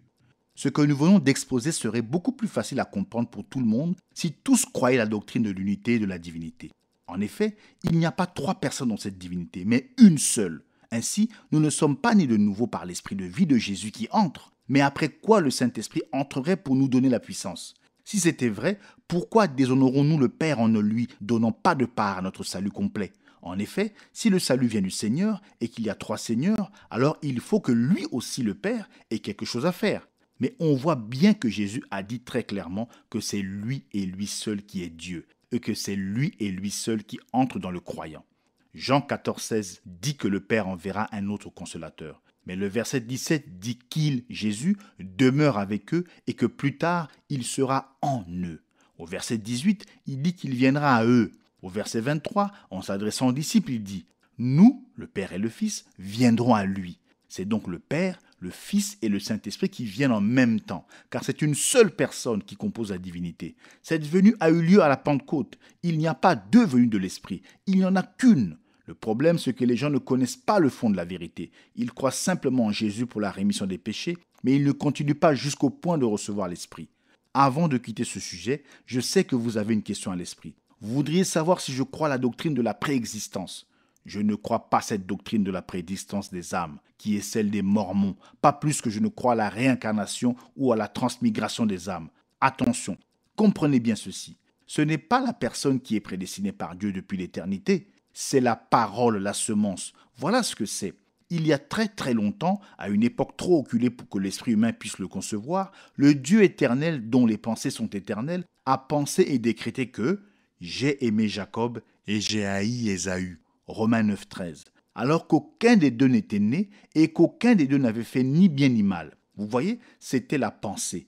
Ensuite, cette pensée s'est exprimée et Dieu a racheté Jacob parce que Jacob seul était la semence. Seul Jacob avait la semence. C'est pourquoi il avait égard au droit d'aînesse et à l'alliance de Dieu. Si vous êtes de la vraie semence, vous entendrez cette parole. L'Esprit vous baptisera dans le corps de Christ. Il vous remplira et vous revêtira de puissance. Et vous recevrez la parole pour votre jour et pour votre âge. Voyez-vous comme la véritable preuve devient claire quand la parole vous est révélée ? Remarquez encore, Jésus était la semence royale. Il vivait dans un corps humain. Quand l'Esprit l'a appelé, lui, la pensée manifestée par la parole, il est allé au Jourdain, où il a été baptisé d'eau. Une fois qu'il a eu obéi à la parole, le Saint-Esprit est descendu sur lui et la voix a dit « Celui-ci est mon fils bien-aimé, écoutez-le ». La voix n'a pas dit « Celui-ci est devenu mon fils ». Jésus était le fils. Le Saint-Esprit l'a placé dans sa position de fils devant tous. Ensuite, après avoir été rempli de cette façon, et le même modèle subsiste à la Pentecôte et subsiste désormais pour toujours, il manifestait la puissance en recevant la pleine révélation de Dieu que Dieu lui avait donnée pour cette époque-là. Nous venons donc d'affirmer longuement que la véritable preuve qu'on est baptisé du Saint-Esprit, c'est que le croyant reçoit la parole pour l'âge dans lequel il vit. Je vais vous le montrer on ne peut plus clairement. Les 7 âges, tels qu'ils sont exposés dans Apocalypse, chapitres 2 et 3, incluent toute la durée de la plénitude des nations. Tels qu'ils sont exposés dans Apocalypse, Dieu traite avec les gens des nations pour le salut. Dans chacun des âges, sans exception, la même chose est dite au début et à la fin du message à chaque âge. Écrit aux messagers d'Éphèse, de Smyrne, de Pergame, de Thyatire, de Sardes, de Philadelphie, de Laodicée. Voici ce que dit celui, etc., etc. Que celui, au singulier, qui a des oreilles entende ce que l'Esprit dit aux églises. Remarquez ici que dans chaque âge, Jésus, par l'Esprit, ne s'adresse qu'à une seule personne en ce qui concerne la parole pour cet âge-là. Un seul messager pour chaque âge reçoit ce que l'Esprit a à dire à cet âge-là, et c'est ce messager-là qui est le messager pour la véritable Église. Il parle de la part de Dieu par révélation aux églises, à la vraie et à la fausse. Le message est alors diffusé à tous. Mais bien qu'il soit diffusé à tous ceux qui sont atteints par le message, ce message n'est reçu individuellement que par un groupe particulier, d'une certaine façon. Chaque individu de ce groupe est quelqu'un qui a la capacité d'entendre ce que l'Esprit dit au moyen du messager. Ceux qui entendent ne reçoivent pas leur propre révélation particulière, pas plus qu'un groupe ne reçoit sa révélation collective. Mais chaque personne entend et reçoit ce que le messager a déjà reçu de Dieu. Or, ne vous étonnez pas de ce qu'il en soit ainsi, car Paul, sous la main de Dieu, a établi ce modèle. Seul Paul avait l'entière révélation pour son époque, comme en témoigne sa confrontation avec les autres apôtres, lesquels ont reconnu que Paul était pour cette époque-là le messager prophète envoyé aux gens des nations. Remarquez aussi ce qui est bien illustré dans la parole. Quand Paul désirait se rendre en Asie, Dieu l'en a empêché, car les brebis, ses enfants, se trouvaient en Macédoine, et eux, les Macédoniens, entendraient ce que l'Esprit avait à dire à travers Paul, alors que les gens d'Asie ne l'entendraient pas. Nous retrouvons exactement le même modèle dans chaque âge. Voilà pourquoi la lumière vient à travers un messager donné par Dieu dans une certaine région. Ensuite, à partir de ce messager, la lumière se répand à travers le ministère d'autres personnes qui ont été fidèlement enseignées. Mais il est évident que tous ceux qui sortent n'apprennent pas toujours combien il est nécessaire de ne dire que ce que le messager a dit. Souvenez-vous, Paul a averti les gens de ne dire que ce qu'il avait dit. 1 Corinthiens 14, 37.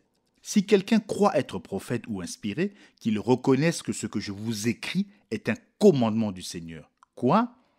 Est-ce de chez vous que la parole de Dieu est sortie, ou est-ce à vous seul qu'elle est parvenue ? Ils ajoutent ici, ou ils retranchent là, et avant longtemps, le message n'est plus pur, et le réveil s'éteint. Comme nous devons veiller à n'écouter qu'une seule voix, car l'Esprit n'a qu'une seule voix qui est la voix de Dieu, Paul les a avertis de dire ce que lui, il avait dit, et Pierre a fait la même chose. Il les a avertis en disant que même lui, Paul, ne pouvait pas changer une seule parole de ce qu'il avait donné par révélation. Oh, comme il est important d'entendre la voix de Dieu à travers ses messagers, puis de dire ce qu'il leur a été donné à dire aux églises. J'espère que vous commencez à le voir maintenant. Peut-être comprenez-vous maintenant pourquoi je ne suis pas du même avis que les fondamentalistes et que les pentecôtistes. Je dois m'en tenir à la parole, comme le Seigneur l'a révélé. Je n'ai pas traité le sujet à fond, ce qui demanderait un autre livre, mais avec l'aide du Seigneur, nous allons avoir beaucoup de prédications, de bandes et de messages sur tous ces points, pour vous aider à comprendre et faire concorder toutes les Écritures. Que celui qui a des oreilles entende ce que l'Esprit dit aux églises de chacun des âges. Dans chaque âge, c'était le même cri. Écoutez ce que l'Esprit dit. Si vous êtes chrétien, vous reviendrez à ce qu'enseigne l'Esprit, c'est-à-dire à la parole pour cet âge-ci. Chaque messager de chaque âge prêchera cette parole. Chaque nouveau réveil authentique aura lieu parce que des hommes sont revenus à la parole pour leur âge. Le cri de chaque âge, c'est la réprimande. Vous avez quitté la parole de Dieu. Repentez-vous et revenez à la parole. Du premier livre de la Bible, la Genèse, jusqu'au dernier livre, l'Apocalypse, le mécontentement de Dieu n'a qu'une seule cause, qu'on quitte la parole. Et il n'y a qu'un seul remède pour retrouver sa faveur, qu'on revienne à la parole. Dans l'âge d'Éphèse, dans cet âge-ci, et dans chaque âge que nous considérerons, nous verrons que c'est vrai. Et dans le dernier âge, qui est notre âge à nous, nous verrons la disparition complète de la parole, l'apostasie complète qui se termine dans la grande tribulation. Si vous êtes de la vraie semence, si vous êtes véritablement baptisé du Saint-Esprit, vous donnerez plus d'importance à sa parole qu'à votre nécessaire. Et vous aurez un ardent désir de vivre de toute parole qui sort de la bouche de Dieu. C'est ma prière fervente pour nous tous. Puissions-nous entendre ce que l'Esprit nous apporte aujourd'hui de la parole.